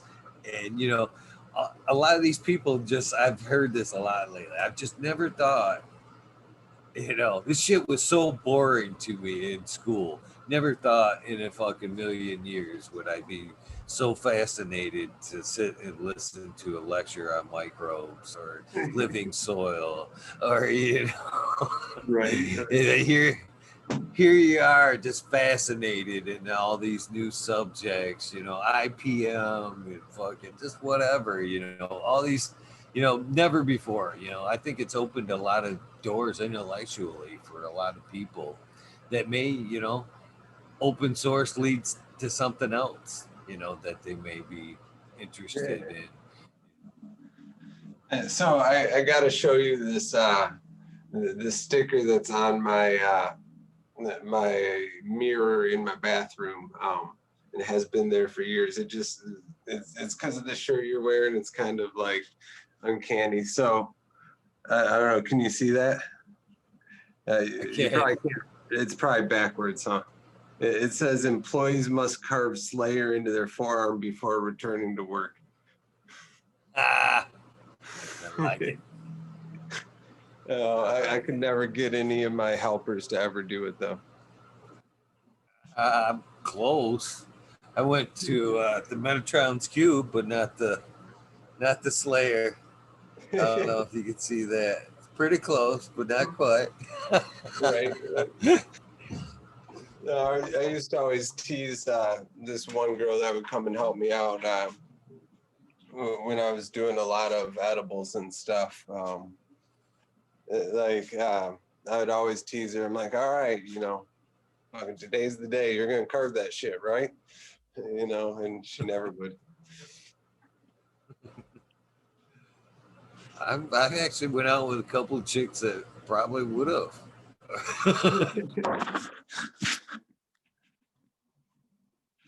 Oh, did I lose you? I guess so. I lost. There we go.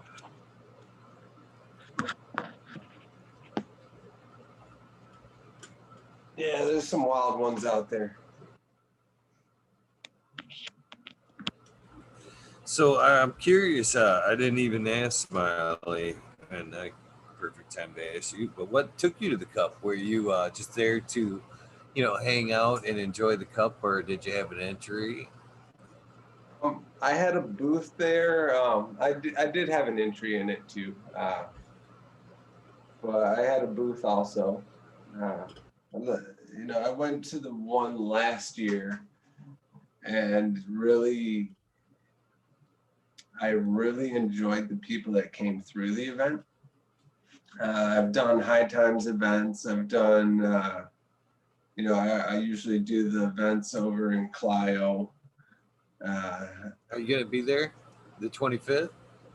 I probably will be there. I don't have a booth at the event, but I think I'm gonna go through and hang out for one of the days. It's a 2-day event, right? Yeah, 25th, 26th. I'm hoping to make both myself. Yeah, I'll probably see who's playing music on both days and then kind of pick a day and go hang out for a little bit. But yeah, the event over in Gladwin, the one at Gage Green, the Organic Cup, that was I really like the people that come through the event. Everybody's kind of got that organic mindset. They're just so many good conversations happen at them. Yeah, it's been fun. So I signed back up, went to it again this year, and had another blast. Kind of what I was saying to Smiley on the air the day, like the week of. I was like, with this COVID thing, it may not be such a bad thing. It would, seems like it's gonna weed down just like the true organics, passionate people. Seems like that's all you're gonna see there is like the passionate organics folks that really want to tough it out. You know what I mean? It's with everything that's going on, it's worth them going for it. You know what I'm saying? Yeah. Sounded like that's what it worked out to be. Yeah, definitely. It was less of your fluff crowd. Like everybody wanted to talk about shit and wanted to hang out, and but I think everybody was kind of just charged up to see everyone again too. Most people hadn't been out anywhere. Which, in hindsight, I guess may have been bad for a booth, but good for meeting friends. I've told people like some of the times, like a lot of the times I just sell seeds at these things. Like I don't really do flour anymore or any products outside of like seeds and shirts, and like I'll just make my booth money back.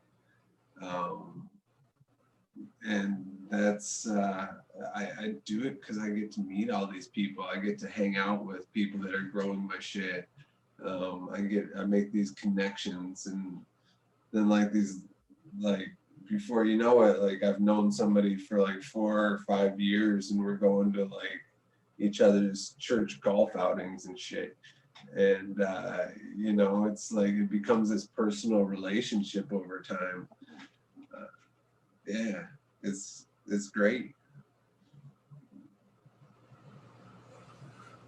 Yeah, I do. That's one of my favorite things about going to the events. There is that right there. It's just mingling and networking, meeting other people. You never know where those avenues are going to meet, you know? And sometimes you hook up with some people that spark some other stuff that in your life that are going to take you in another direction. You never know. You Just never never know. know. I Well, tell you what, for like doing this show right here, you know, them events have been key. I don't think I fucking in the beginning of this had half the win that I did. You know what I mean? If it hadn't have been for, you know, again dumping seeds in at one point and getting out at these events and fucking meeting people, and you know, that helped me out a lot when I was looking for people to, you know, call in every day for an everyday show. yeah, It I sure don't did know make it a how lot. I don't know how you get people on like every single day, like fucking crazy. Like that's some level of dedication, you know. It's easy though. I mean, I like to think it's easy. There's so many great people out there that deserve to be, you know, looked at, you know, and are introduced fully into the community. And at one point, it was like right around 100. I did hit a stagnant stall for like a week. I think it was like any good thing. It was like kind of like we were talking here about the information and thinking you know it all. I had right around 100 there. You know, I got, oh yeah, this is easy, whatever. And then I kind of hit a stalemate on trying to get some guests. And I was like, come on. Yeah, at one point they were actually like, you know, you could always go back and do some redos. And I'm like, yeah, I guess, yeah. But I'm like, I refuse to fucking believe that, you know, this is it. You know what I mean? And there's 100, I think it may have even been like 130 at that point. 130 good people. That's it. That's it that, you know, I can find. But it, you know, it just, something clicked, and it's been, you know, nothing short of a miracle, but it keeps steamrolling. And, you know, I've just been blessed in that way. And I say that every night. I mean, what else could you be more beneficial to your soul than, you know, meeting? I mean, I honestly feel blessed to do this. I get to meet a good person like yourself night after night, and have a great conversation and network in that ability. And it's, you know, this is a privilege and a blessing to be able to do this. I mean, it really is. And you know, like I said in the beginning, I knew a lot of, you know, the first 100 people that I drew up here, I had met firsthand and, you know, called in some favors. But since then, it's been, you know, a lot of blind faith and do you want to do this? But I've been lucky enough to just draw some amazing people like yourself. 167 tonight, to be exact, so far. Uh, it's been, I don't know. It says a lot about our community, I think. You know? So who told you to talk to me? I'm curious who put my name out there. Honestly, it was looking down your Instagram. It looked like quality work, and yeah, I was just impressed. Okay. And Yeah, I didn't know if anyone said you should talk with me or not. I'm just always curious how my name gets out there with people, you know, because I don't do a lot of advertising. Like, yeah, I don't know how people hear about me anymore.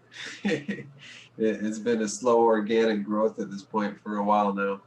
And yeah, I don't know. I'm just heads down trying to make some new things and, make people smile, share things with people. Like, I don't know. That's why I keep doing this. Like, I like it for that reason. I get to touch people's lives. I get to become a part of somebody else's life and somebody else's world. And it's not on my terms, it's on their terms. Um, but I get to be there. Um, and it's a little bit of magic, and I love that. Oh, I have to agree with you. That's and then again that my path's been up and down. Has went honestly from hustling bud, honestly, to uh, it just got to a point where it was wreck, and then after I started growing, and then being a caregiver later on, you know what I'm saying? It was different reasons that I took on growing, but uh, it led to ultimately being a seed tester, growing for my own reasons, then growing for patients, and finding really how much weight it had medically changed my life. And then as I was testing for seeds, different breeders, and got to know Subcool, hanging out with him for years, and then it came to a point where he was honestly like, "Why aren't you a fucking rep?" I'm like, I I don't know. And so I started working with him and selling seeds here in Michigan, and you know that was the turning point for me when everything I had done was gratifying, but that's when it became a fucking passion project. That's seriously when I knew I was fucking finally doing something right, if you will. And man, I was proud. Honestly, to I was proud and grateful to to be tasked for that because it was no word of a lie. I actually told him, man, I still got my the coat he fucking sent me. A lot of all the gear he sent me. He sent. I still have all of it. But man, and as corny as this may sound, I fucking I threw that every time I wore that fucker. It was almost like a uniform or had that pride because it had, it was well known. Sub was well known. TGA, the Dank, had fucking a great name. And when I put that on, man, I honestly fucking wore that with a lot of pride, man. It was almost like a uniform, if you would. But then it actually gave me that, and I'm not lying. It gave me a lot of clout when I walked into like fucking stores, and yeah, I'm a fucking TJ sub cool rep. They were, oh, fucking TJ, huh? And it did open up a lot of doors for me, made me easier to talk to a lot of people, and moreover, it gave me the opportunity to talk to people. But it wasn't until I started actually meeting the people because uh, people don't like to buy or didn't back then, anyways. Were still very leery of purchasing, through the mail or whatever. Don't want to use PayPal for one reason or another. Leery of sending a fucking money order and not being able to get their shit or whatever. Right. But and that never phased me. I always got in my and I hand delivered so many seeds, and I don't regret not one of those trips because I got to meet so many great people, so many newbies, so many great gardeners. I mean, it was just such a great experience. And then for me, that's when it all changed. It became a this whole cannabis thing became more of a passion project. I realized the impact it had with people across the board, young to old, no Yeah. matter what color you were. It was.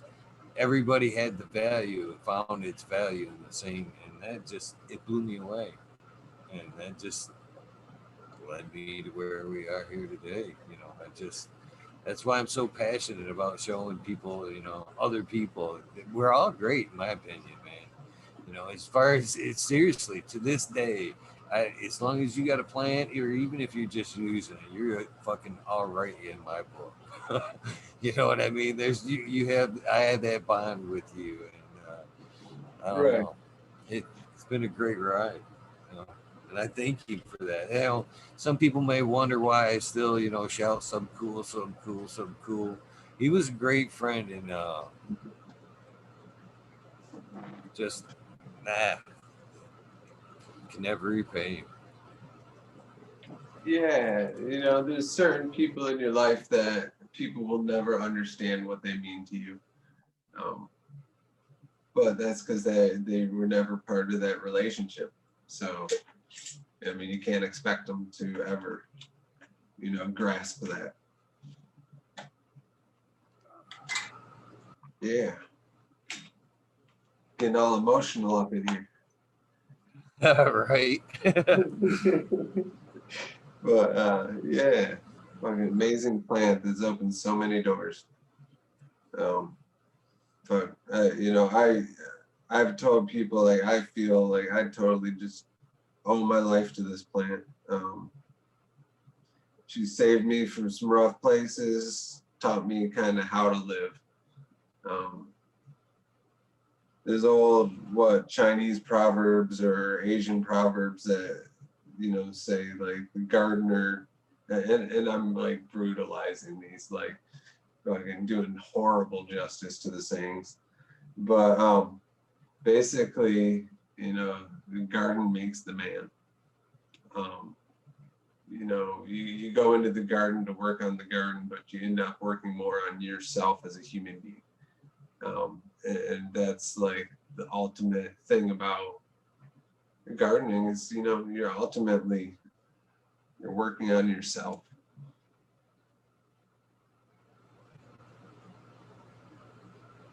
Yeah. Yeah, I agree with you. Or at least it gives you time to work on yourself.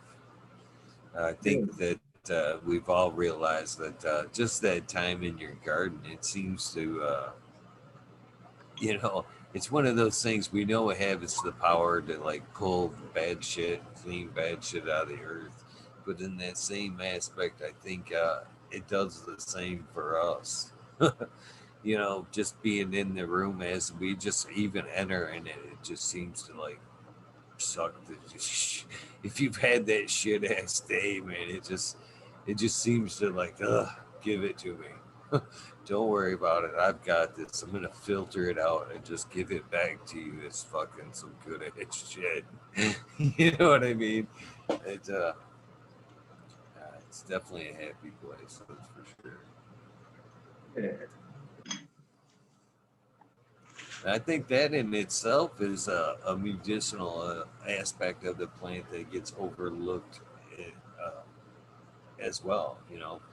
You get to your medical benefits or therapeutic benefits from you using the medicine in medicine many different ways, ingesting it, smoking it, using it in topicals.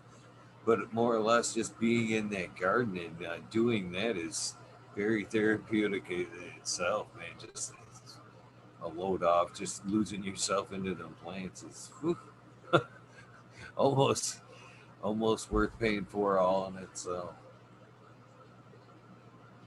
Yes. Yeah. It's definitely worth paying for on its own. God, you don't know what you're missing until you have your hands in the soil and feel how it is at the end of the day to just like been playing in the ground, making, assisting, not making, assisting life to do its thing. You know, it's amazing. One of my favorite one of my favorite interviews. They've all been pretty good. Was Light It Up Again, Tim. Light Up Again, Tim, and he's up there in Canada. He's soil grower. somewhat of a newbie. Says him. You know what I mean? I'm not labeling. Says him. His words, not mine. Right. And he's working through a soil system, and he said that's his preferred method of checking on things. He's like, I would just love to go down there and just put my fucking fingers in the dirt and see how it feels, just how it feels. She tells me if she wants to be watered. He's like, I smell it. I smell it. I could tell by the smell of it, how well it's going and what it needs. And I'm like, sounds to me like you're on the right fucking path, buddy. All things are side, man. And then he showed the garden in it. He was doing well. He was doing well. So, follow your heart, and that's dude. He said that later on too, and he couldn't have been any more true. Shout out to you, fucking Light Up again, Tim. Fucking amazing, dude. If if you're not following him, you should be because I don't know. You ever watch the Trailer Park Boys? And I hope you don't find this to be offensive. I don't think you will. But he reminds me a lot of like fucking Bubbles. That temperament, the way he talks and shit, it's just a lot like Bubbles. And he makes me laugh. Great dude, fucking great dude. He's fun to talk great. to. That's great. Yeah, he sounds like a fun guy. Yeah. A lot of those natural farmers, one thing that drew me to the natural farming community was, I went out and I went to one of these KNF, Korean Natural Farming intensive classes that Chris Trump holds out in Idaho. I went to one of those, I think it was 2018. And I met a bunch of people that were just like so passionate about organics and doing things in a more natural way, trying to mimic what was there. And like these people just like there's so much love pouring out of them and just genuine excitement. Um, shit's infectious, man. When you meet a group of people like that just they hold power in they get excited by what is here, what is around us, what is in the now, not dreaming of what can be or what we could create or make or what might be out there or planning for future. No, they're excited about what's going on, like what they're immersed in. It's God, it caught me up in a storm.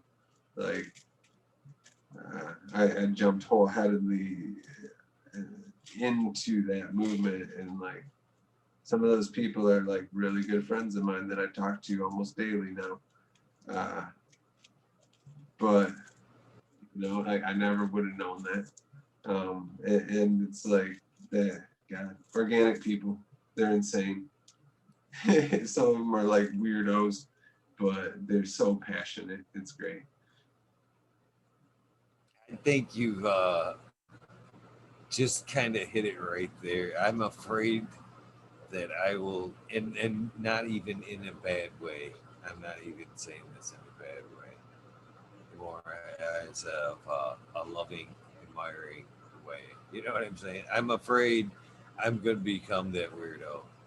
Actually, the whole organics thing to me, I know it's like fucking right. It's the next phase, and I'm actually that guy that right now in his house looking at opening the door and kind of seeing the tidal wave coming at me, and I'm just like slamming it shut, fucking running around going, oh shit, oh shit, oh shit, oh shit.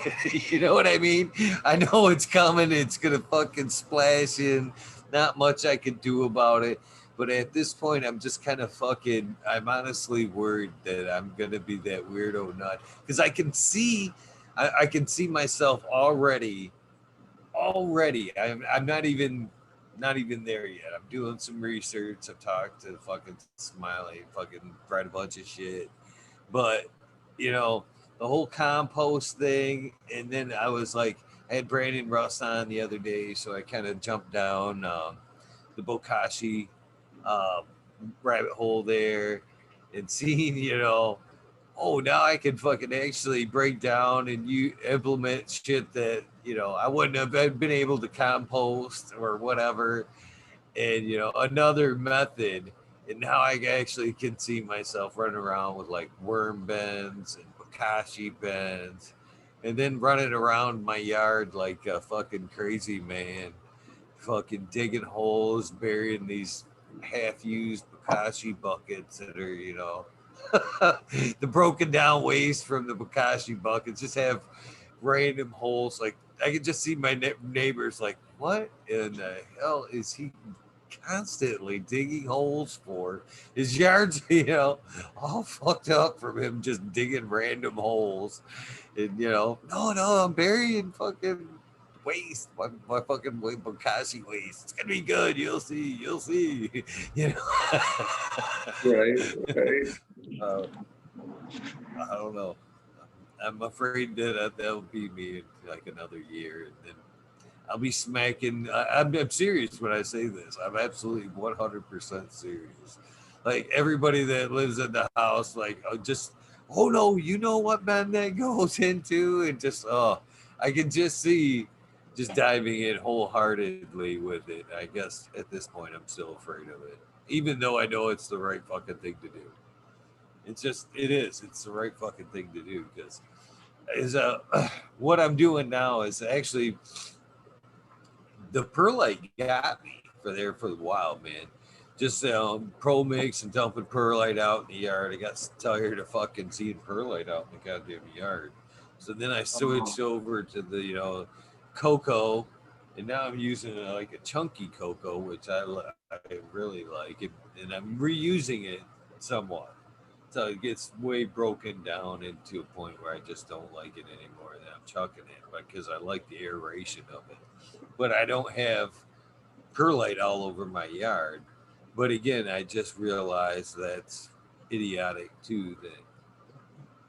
That at some point I would like to get to where I'm reusing soil, maybe amending it each time, or just switching over to like a live bed, like a living bed.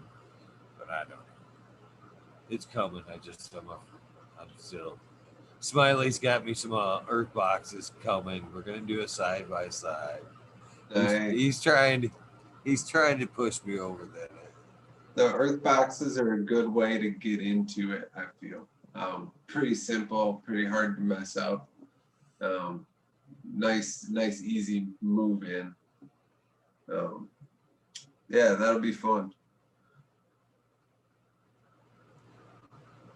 Yeah, I can't wait to do the side by side, see how bad the salts taste next to the organics.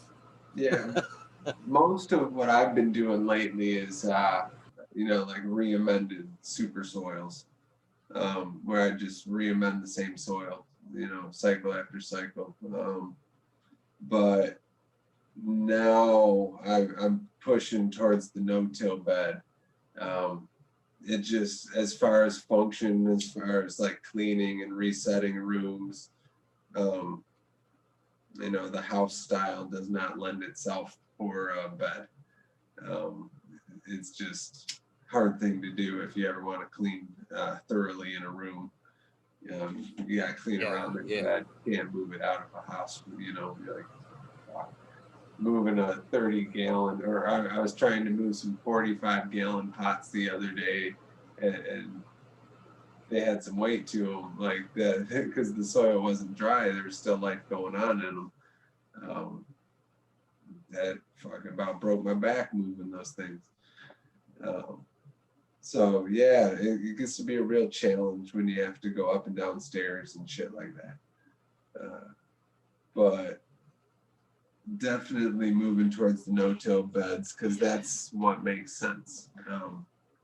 When I look at how my vegetables do their thing outdoors in their beds, um, it just makes sense. And then like the people I've been helping outdoors where we're doing these big hugelkultur beds, those things just thrive, and they just like You don't have to feed them. You don't have to do much. Once they're charged and like loaded down with water, like they just stay good. You know, you can go through a drought and they just stay wet and they just keep going. Um, yeah, those plants are just always happy. Yeah, I agree. I think you're exactly on point there with the no-till. And like And I think, with go ahead. organics in general, um, I know my biggest problem, or the place where I feel like I'm always messing up, um, and I think this is probably the case for everybody, whether we realize it or not, is we're messing up with the watering. And that is like where we do the most. That's why a lot of the times our like water only systems don't work, is because we cause too much fluctuation in there. We let it get too dry or we water it too much. And then we just drive the biology to go the wrong way. Um, so, you know, it's like, that's for me, that's the hardest part. It's like the simplest thing, or it should be the simplest thing about growing, right? You give the plant water, but I think it's also one of the more complicated things too. Um, I don't know. I always feel I'm fucking up with watering. That that will be, as a cocoa grower, especially a area cocoa grower, will be something that I'll have to get used to. That'll be a new learning curve. But as far as like uh, the no-till, and I know I'm gonna fucking this. I'm getting myself into like somewhat of a rabbit hole here, and it's gonna sound. And again, I'm gonna prove my. I'm headed down that organic weirdo hole. That I'm gonna be that guy because, and it's gonna sound stupid, but the first time I seen say Avatar for example, that shit made sense to me, and it resonated just on a personal level. It just made perfect sense. And now that I'm learning more into myself, myself, and organics growing, and learning about the fungal network and how microbes grow, I'm really believing, there's a lot of truth to that shit, man. I just believe that may be, the wiring network, maybe even as far as the earth goes, it may be the Akashic record. You know what I mean? That knowledge is being passed on from plant to plant, organism to organism, even as we ingest it and it fixes us as mushrooms or psilocybin.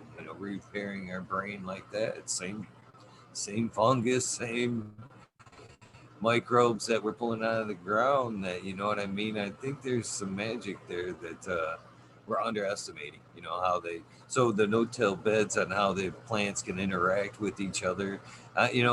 Twisted Roots actually the other day kind of put forth the question of can they even maybe pass chirps and shit like that through the micro web, the fungal web there as well, and that maybe, but I think there's a lot into that. There's, you know, And it's a we know so fascinating. little. We know so little about that world yet. You know, we've like just barely began looking into it. You know, like was it like maybe 30 years into when they just started like getting into looking at the all these different microbes. So, you know, it's a science in its infancy.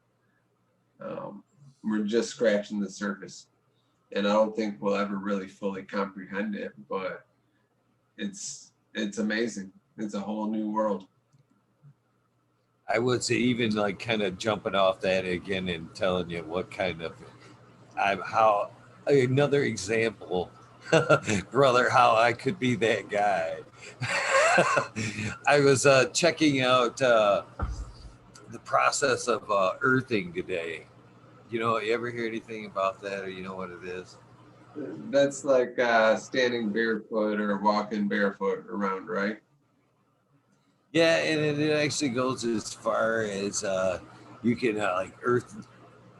or ground your sheets, and actually sleep on a grounded uh, surface, which they claim Kind of has a like lot of or like running the electrical charge into your pots, like I've seen people do when they're growing marijuana, where they ground all their pots.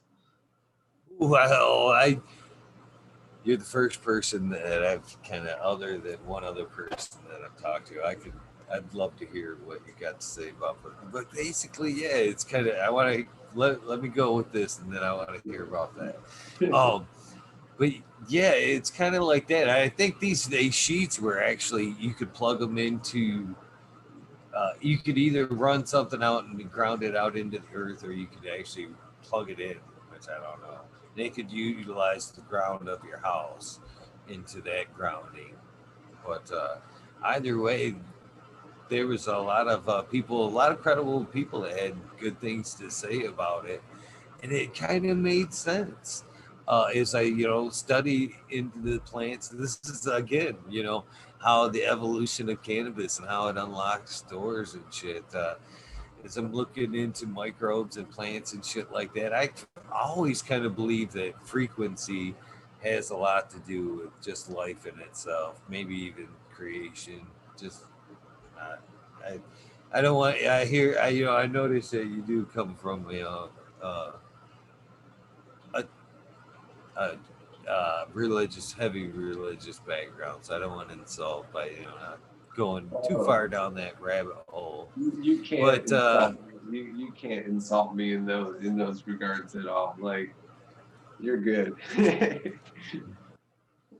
but I believe that frequency plays a lot in the key of like a incredible book that Smiley turned me on to was the Secret Life of Plants.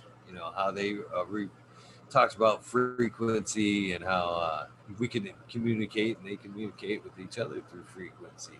So when I heard the earthing method today, and how it dealt mainly like with inflammation was one of the big things that they boasted about, it being able to cure so many different things because your heart and so many different things as they're inflamed go wrong. And they were saying that it was much to do with all the extra frequency bullshit that we have in the air nowadays. The Wi-Fi, the cell phones is just stressing our bodies out, and we're keeping it so closely to us. And a lot of the rubber sole shoes that we wear, and the we live on raised surfaces, so our feet are never even really touching the ground. So we're absorbing all these frequencies, absorbing it in, and it's not natural. We're actually, and it's somewhat true. You can put yourself on a meter, and we put off an electrical charge.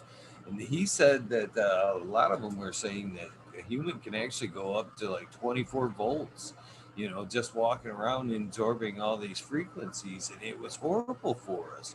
And by just getting out and putting our bare feet into the earth, that we were releasing a lot of the charge that we were picking up and carrying, basically, just getting rid of it. And a lot of these people were saying in doing so that it relieved the inflammation, that charge that kind of, gave them like, and I was like, I'm interested. I'm, I'm gonna fucking, I'm don't know about the sleeping on sheets, but I definitely am gonna lose the shoes and take some more walks barefooted. That's for sure, and see if I can't notice a little bit of difference because I think it makes sense. It just a lot of it on a human nature just made sense. So with that being said, either your thoughts on that or the thoughts on fucking running the ground on your plants, because I'm there. We've been actually talking a lot about crystals and stones and shit in the fucking pots as well. So Yeah, like I'm all I know ears. less about the crystal stuff. I haven't gone there. But I do know, like I've definitely been intrigued by the earthing or grounding of the marijuana plants or the pots when growing. Like that's it makes sense because like you're saying, we're elevated, we're not in connection with that earth, with that charge, with that vibration anymore, and so it tends to, we don't have that connection. um, where we evolved as beings, as we evolved with that being part of what we always knew. So you don't just separate something without losing something. There's something to be lost whenever a connection that long evolved gets interrupted. So I definitely feel that it can benefit. I don't know to what degree. Like, it's hard to tell if it's like a super noticeable thing, but I think, if it don't hurt and you got time to do it and it makes you feel good, do it. But that's kind of my philosophy on life. I definitely do it in my own personal life. Like, I walk around barefoot like 90% of the time. I don't wear, like, I'm just starting to wear shoes or socks again because we're getting into cooler weather. Like, all summer I don't wear shoes and socks usually, but I'm usually just in my house or in my backyard. Um, and so, like, I'm in familiar space. I do wear them nowadays. Like, I used to go walking in the woods barefoot a lot, but I've kind of had issues where I've, found a lot of ticks on me over the years.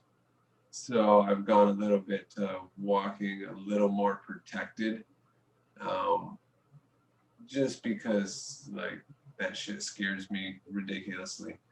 After watching a couple close friends go through Lyme disease issues and like other crazy parasites that have happened since then and fight for their lives, you know.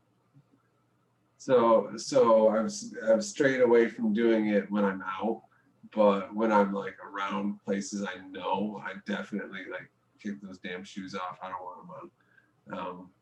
But it's like, as long as I'm not in an area where there's a lot of leaf litter, definitely barefoot. You just feel better. Like, there's something relaxing. Uh, you know, it's soothing. Go lay on the ground outside, out on your back. It just, the world slows down. Yeah. And, I never thought about it until you were just saying like the 24-volt thing and it pulling energy out of you. That kind of makes sense. It's almost like an osmotic pressure thing. It's like things want to flow along a gradient. They want to be equal. But for them to make that transition and to get that pull, we got to be touching. We have to have that conduit in between us. We can't have rubber soles. We can't have all those insulating layers between us, or we never get that charge to release. And it makes sense that we would have a charge because everything is pretty much electrical, right? Electrons, and protons, and there's an electric charge to every process in the body, and nothing is lost. Things just transform in this world. They don't ever, it's never destroyed.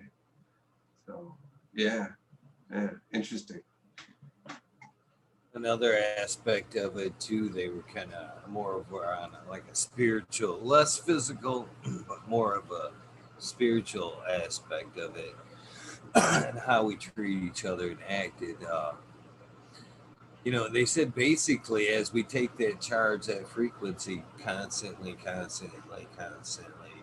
it took our frequency, our natural frequencies, so far out of whack and was causing us a lot of the anxiety that a lot of us are newly experiencing because of all these new frequencies and building up and changing ours.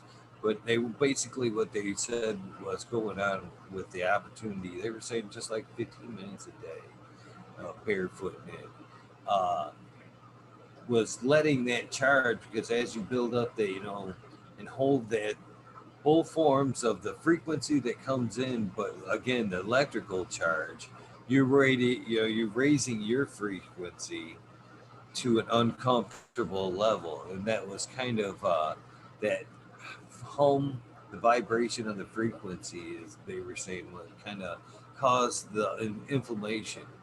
But what they were saying is when you were grounded and doing the earthing, you were grounding and kind of returning back to discharging and returning back to the normal frequency that Mother Earth was putting out. So that kind of centering yourself back to where you were supposed to be in that discharge. You know what I mean? It's so it, it was a great watch, and it made a lot of sense. It really did. And, I don't know, enough so that I was like, I'm gonna give it a go. It sounds right. It all sounds right. So Yeah. yeah.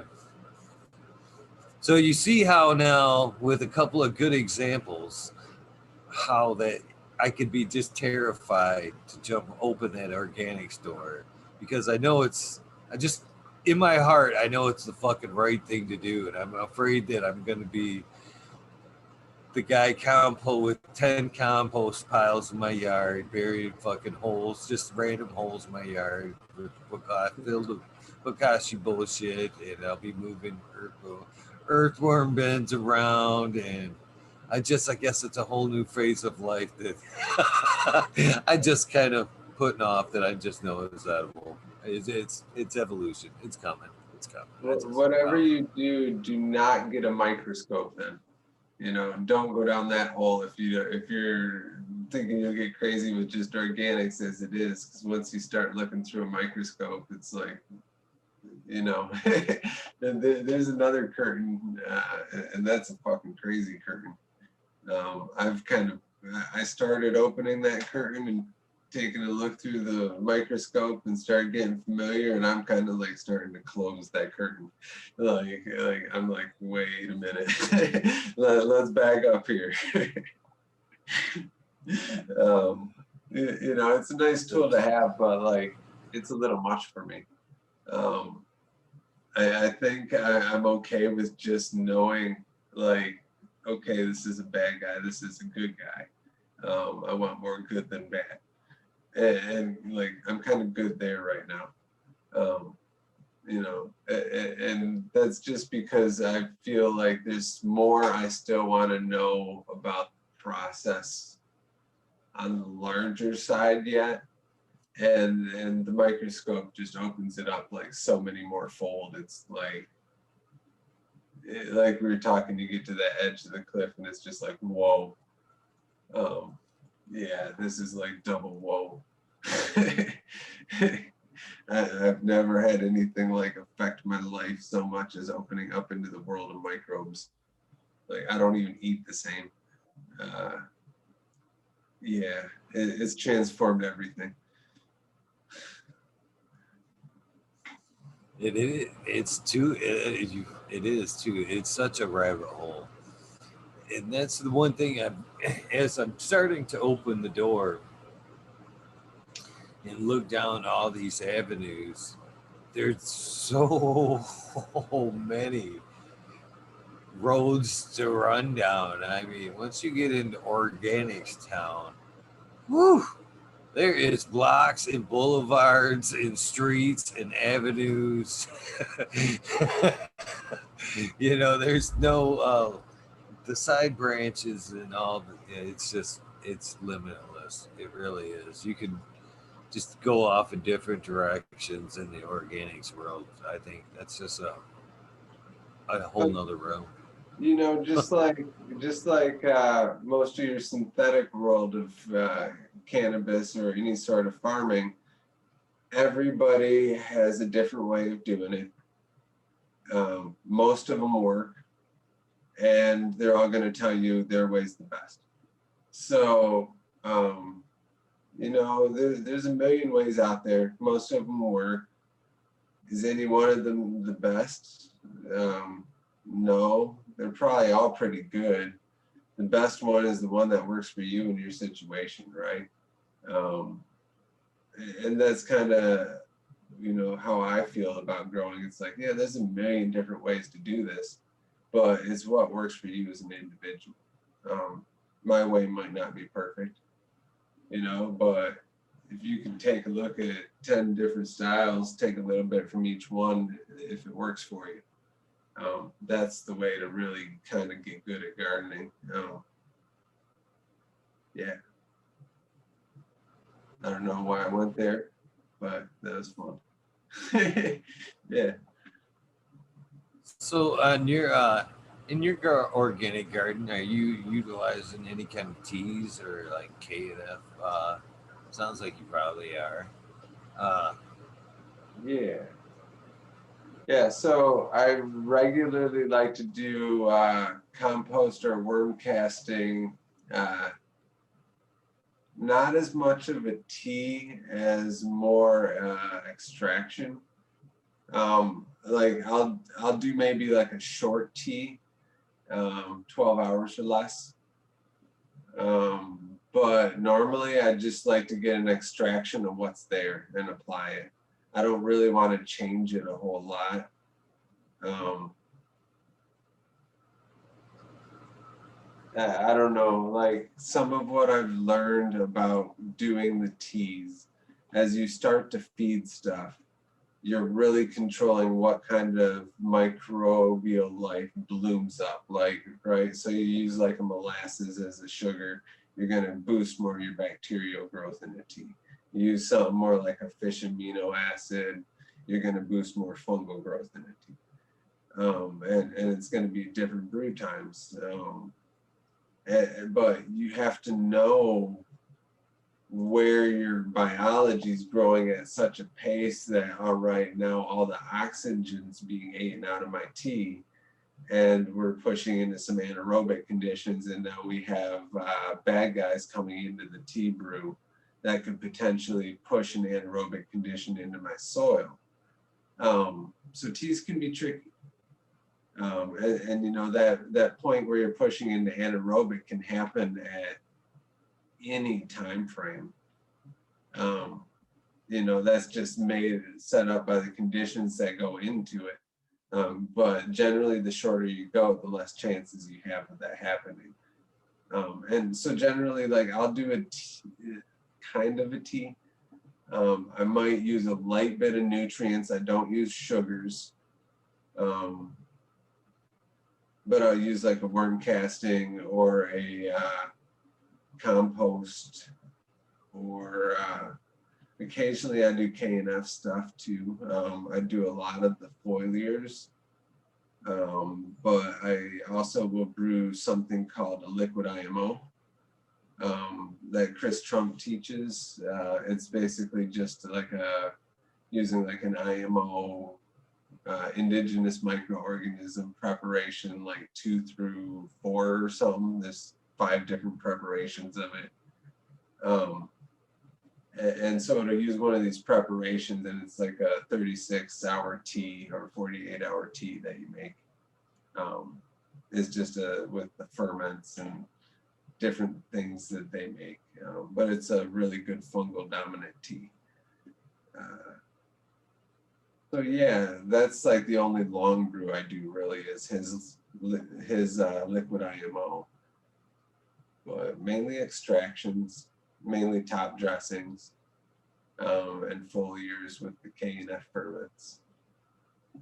Those are my go-tos. and that's another interesting rabbit hole right there. I mean, as we talk about the organics rabbit hole, I mean, that's been an interesting one right there. Is utilizing my natural surrounding inputs, finding stuff from my environment, brewing it down into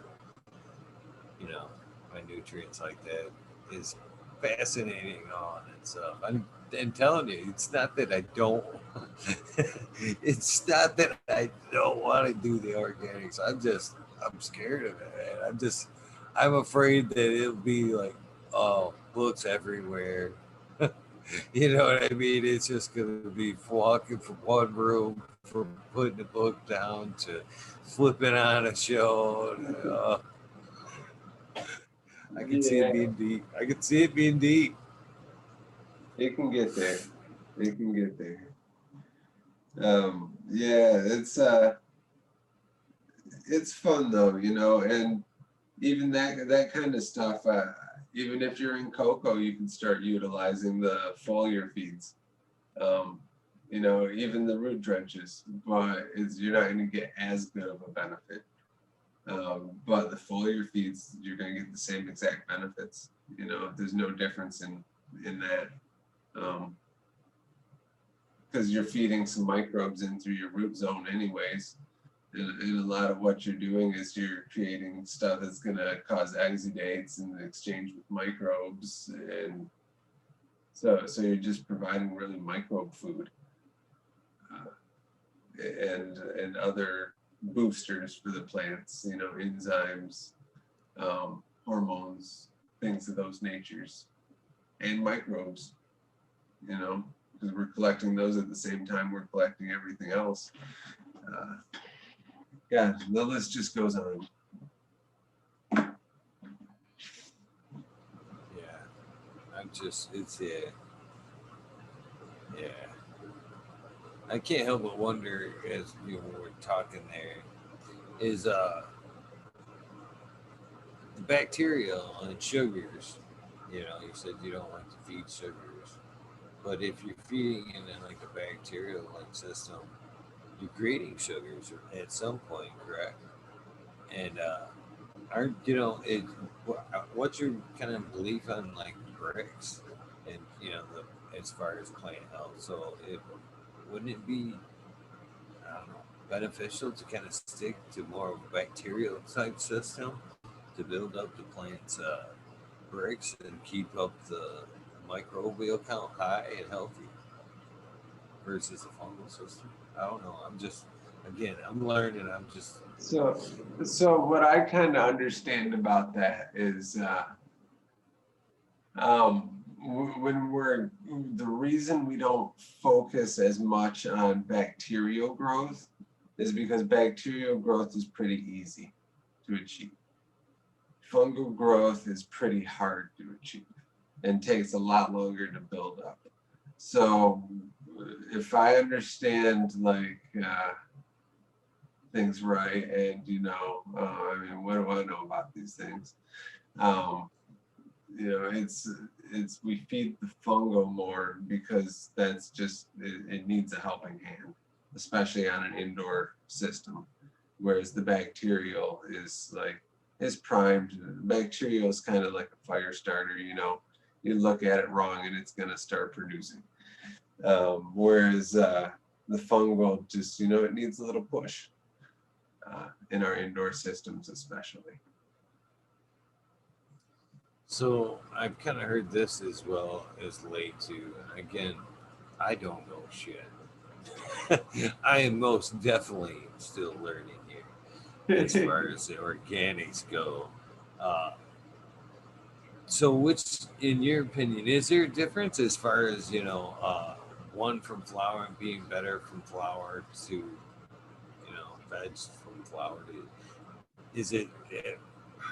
I think the way I understood it the other day, it's better bacterial during like the veg stage, and when you want to be more fungal in a fungal state during um, flour. Was there any truth to that?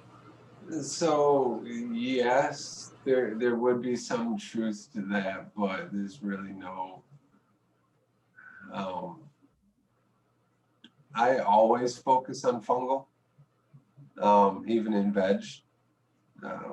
But if you want to try and focus on one or the other, bacteria will build you more like nitrogen producing stuff. Bacteria like to produce more of the things that drive really fast green growth.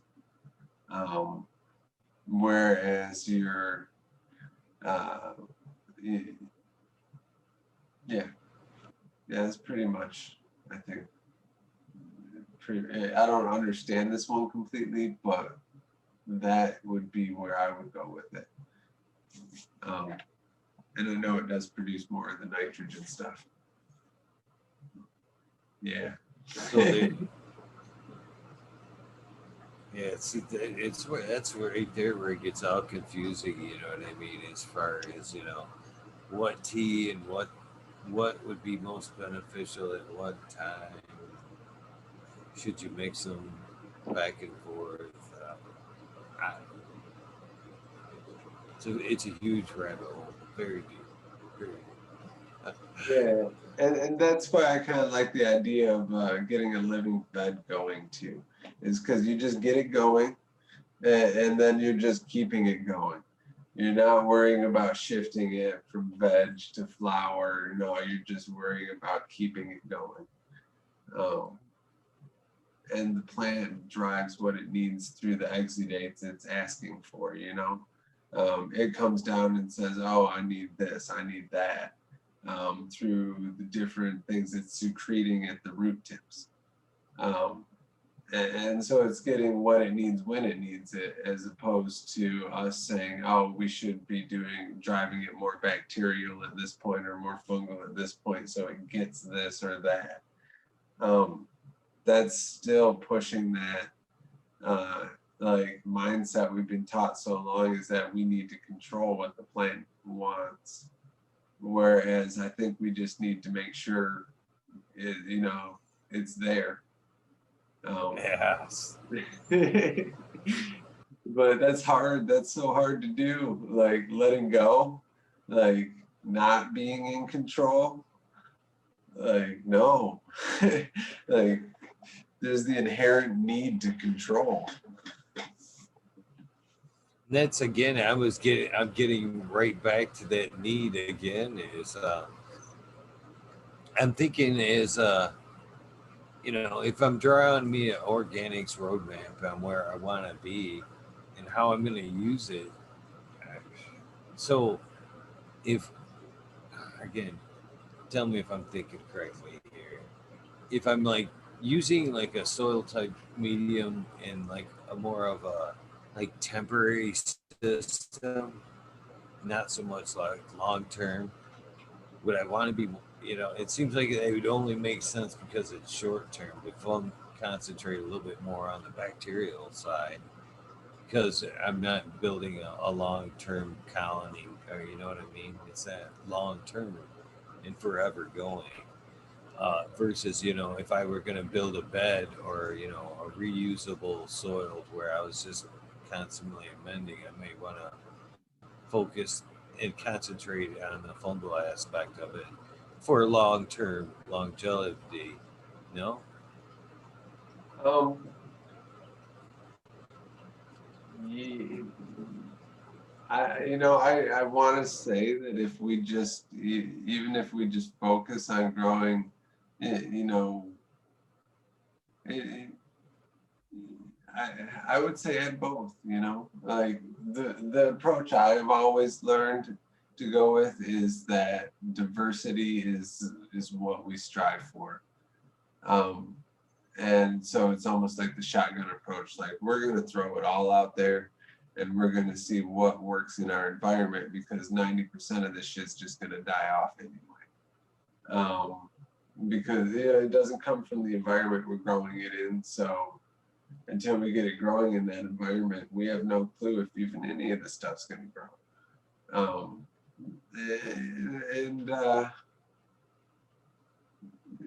that's kind of the approach I've always used. But I also know the bacteria just grows so easy. So, I don't think we even really need to feed it to get it to grow. And under the conditions that fungal stuff will grow, bacteria will grow too.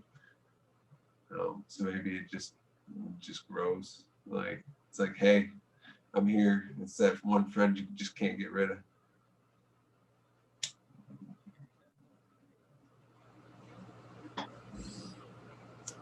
Yeah, that's pretty amazing that I'm glad that you're a little bit further ahead in that aspect. It sounds like we've been kind of growing the right around the same time. Same plants in the dirt. I mean, very close to.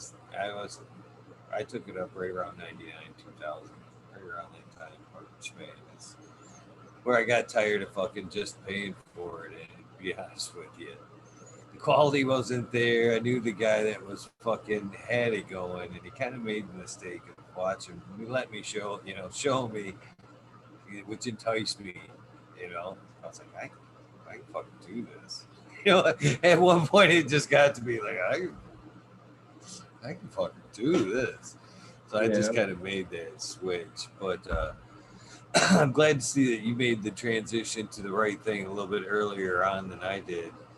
I actually did start in like a dirt, and I have messed around with like a super soil mix, but I've been I lack the storage area, the cook time, and storage area for the cook time. And Yeah. then my last that again through my journey, I came back to in the I moved when I moved up here. I came back to like the super soil. I kind of eased back a few patients because I wasn't closer to the man slower lifestyle. So I went back to the soil, and I wasn't up in the air anymore. I was weight wasn't an issue anymore. So the super soil system kind of intrigued me again, and then it got to the point where I took paid a couple more patients back on, filled up the card again, and then I got ahead of myself. I got into the hotter stuff, and fucking things spun out of control, and fucking it was like, oh fuck, I didn't have that cook period time anymore. All that, I couldn't get ahead of the game anymore, and it was revert back to what you know, and fucking grab some fucking pro mix at the time and start, feeding, and then I just been locked into it. I've been locked into it ever since, to be fucking brutally honest. Yeah, it's easy to get into. I'm not gonna lie, organics is a lot of work at times. Um, it can be a lot of work, but any kind of gardening can be a lot of work. You can put a lot of work into it no matter what you're doing. It just, there's intensity levels to everything. Um, I could do organics and not have to do a damn thing hardly at all. Just throw some shit on top every 2 weeks or whatnot. Like you can do it.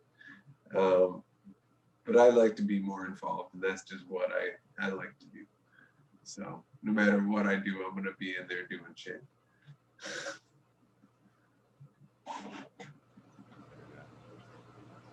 So just kind of checking in, man. We're in a good point into this thing. You know, how we looking? You holding in there pretty good? What you got? I know I've seen one or two yawns. That's why Like, I've I asked. don't even know what time it is. I set this little spot up in my basement so I wouldn't have to hear my neighbors if they're having a party. I got this. Ah, I got these younger college kids that just moved in south of me, and I think it's like the first week of school over at MSU. So I live close enough to be affected by the college kids now. Um, that's all right. They're good kids at heart. They just like to blow off a little steam on the weekend. we all did it at one point. That's for sure. That's for Yeah, what sure. time is Some it of even? us still do. 3 o'clock. We got 3.5 into this right now. Oh shit. Yeah. Oh man. So yeah, I mean, are there any other subjects you kind of want to hit on? I mean, it might be good to kind of wrap it up a little. I didn't realize we've been talking for 3.5 hours. Goes by pretty fast, don't it? Yeah. And what's funny is I want to point this out really quick too. Is it in testament to what I'm about to say is that it's been such a good conversation that even some of the people that are listening must have been so intrigued that I've seen in a few comments here in chat that they just fucking noticed the mannequin. So if we've been talking and they've been listening and paying attention to the conversation must have been pretty good that they're just now 3.5 hours in noticing the fucking mannequin. So Oh, yeah, that's that's how it. Georgia. Oh, that's Georgia. Yeah. So this is Georgia. She oh God, she holds history in my life. That came from my grandma's house. The mannequin did. Like same face and everything on it. Uh, it used to sit in the bedrooms we would have to sleep in as kids when we went to visit grandma. And there's this creepy fucking mannequin in the corner, like scaring the shit out of you all night when the wind's blowing and the shadows are moving. And no, when my grandma passed away like 2 years ago, nobody wanted the mannequin. And like, I walked through the house as we're going through, and I'm like, nobody wants this. Like this was like something I feared as a kid. Like this is a bold, striking like memory. So, short story. I now have the mannequin. Yeah, and then you haven't been able to see this one, but the whole time I've been talking to you, you have been represented by Mr. Peanut Head. That's what I've been That's using the whole. funny. So you've been talking to Mr. Oh Peanut yes. Head. Oh, that's fucking funny. I get bored and like to have fun.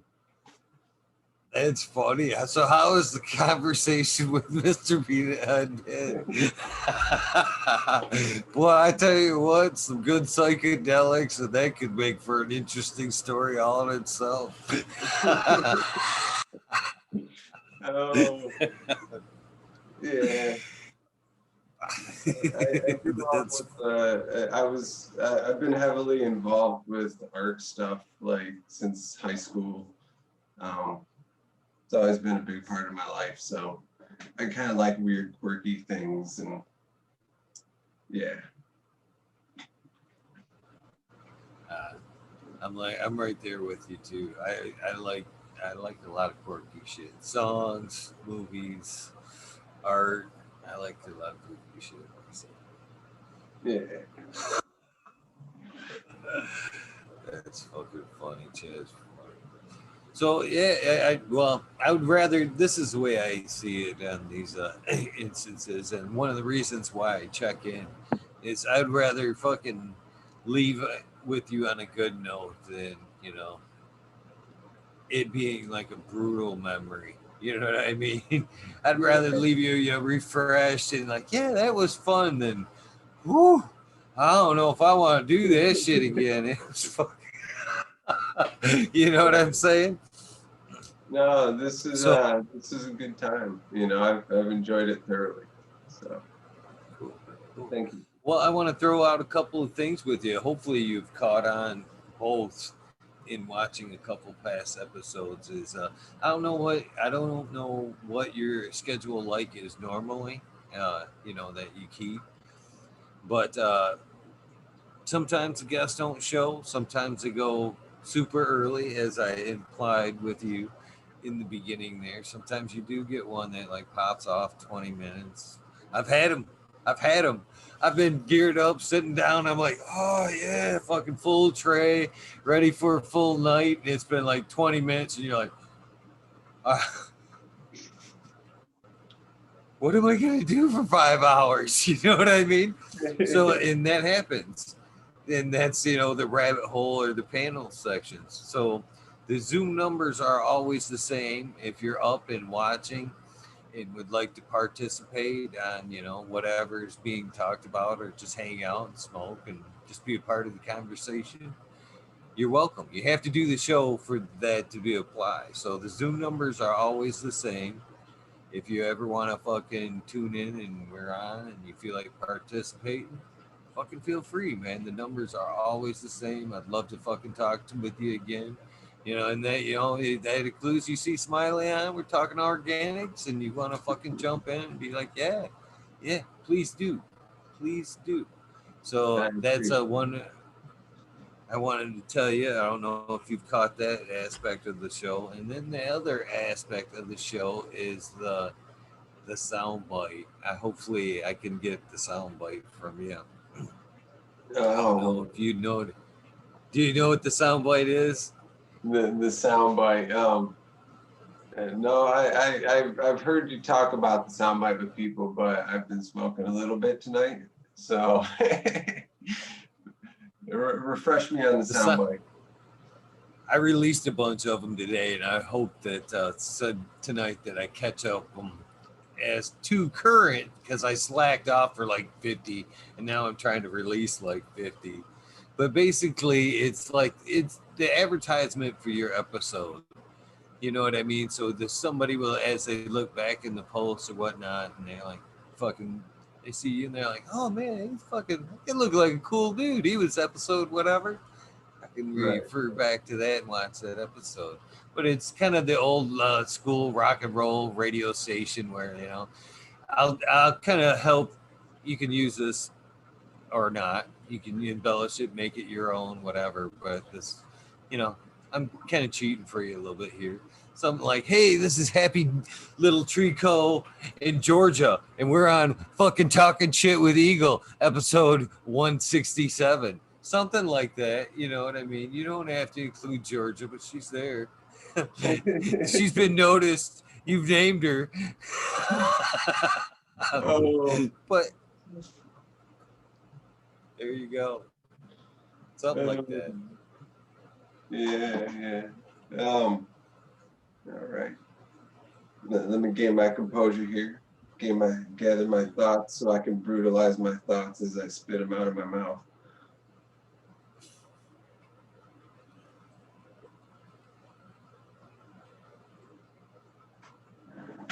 Oh.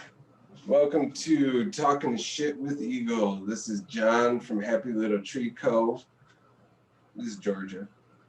Um, it's been a fun time talking with Eagle here, Eagle Gardens 1. I'm Happy Little Tree Co. You can find me on Instagram. Yeah, good times. The website. Don't forget the website, brother. It's going to Oh, be yeah, up and running after they watch this. the website. You can also find me at happylittletreeco.com. Yeah. Thank you, my friend. I appreciate you coming on. And anytime that, once the site's up and running and you want to fucking point us in the direction that something we should be looking over there, that's a good opportunity to jump on and be like, hey, man, I just dropped, such and such. And if you want to check it out, it's over there. Or even tell me it's there. I'll be happy to, plug it for you. I'm all about pushing people that I know and that are trying to better themselves in a great way. So I please take appreciate that. advantage of that as well. Thank you. Yeah, it's fun talking here tonight. Thanks, guys, for tuning in, listening. I've had a great night, and I look forward to hearing from you again soon, my friend. Yeah, let's do this sometime in the future. All right, man. You want me to kick you out because I'm going to say my goodbyes? Unless you want to hang out for the goodbyes, that's up for you. Nah, you can kick me out. My dog probably needs to go out and take a piss at this point, so I'm gonna go let her outside. Thank you, my friend. I'll talk to you soon. Good All night. right. There you guys have it. Happy Little Trico on Instagram. Check him out. He's an amazing guy, as you guys have learned. I had a great time talking with him. Uh, Got to learn another amazing grower here in Michigan. It's amazing how many that are actually here, and I'm not even purposely digging from the Michigan well, but we have a few. So, uh, Hope you guys enjoyed this. If you guys are not gonna tune in for the after sesh, I don't blame you. It's a long show, but if you want to hang out and fucking shoot some shit, talk some shit, whatever you want to call it, I will be on in a few minutes. I gotta most definitely use the bathroom and then check back in with you. For those of you who are not, please remember to do something nice for somebody. Random acts of kindness change lives. Yeah, it's an amazing thing, and not just changed lives, but they change people, they change the world. So hopefully, I'll see you guys again tomorrow. We'll have Joni Bell in chat with us, and it'll be another amazing night, fantastic night. Get to meet another one of our community chat members, if anything else. So, gonna take a quick break, and I'll see you guys in a few in the rabbit hole. Thank you, and good night. If you're not gonna join along the rabbit hole, have a good night. See you tomorrow. Peace.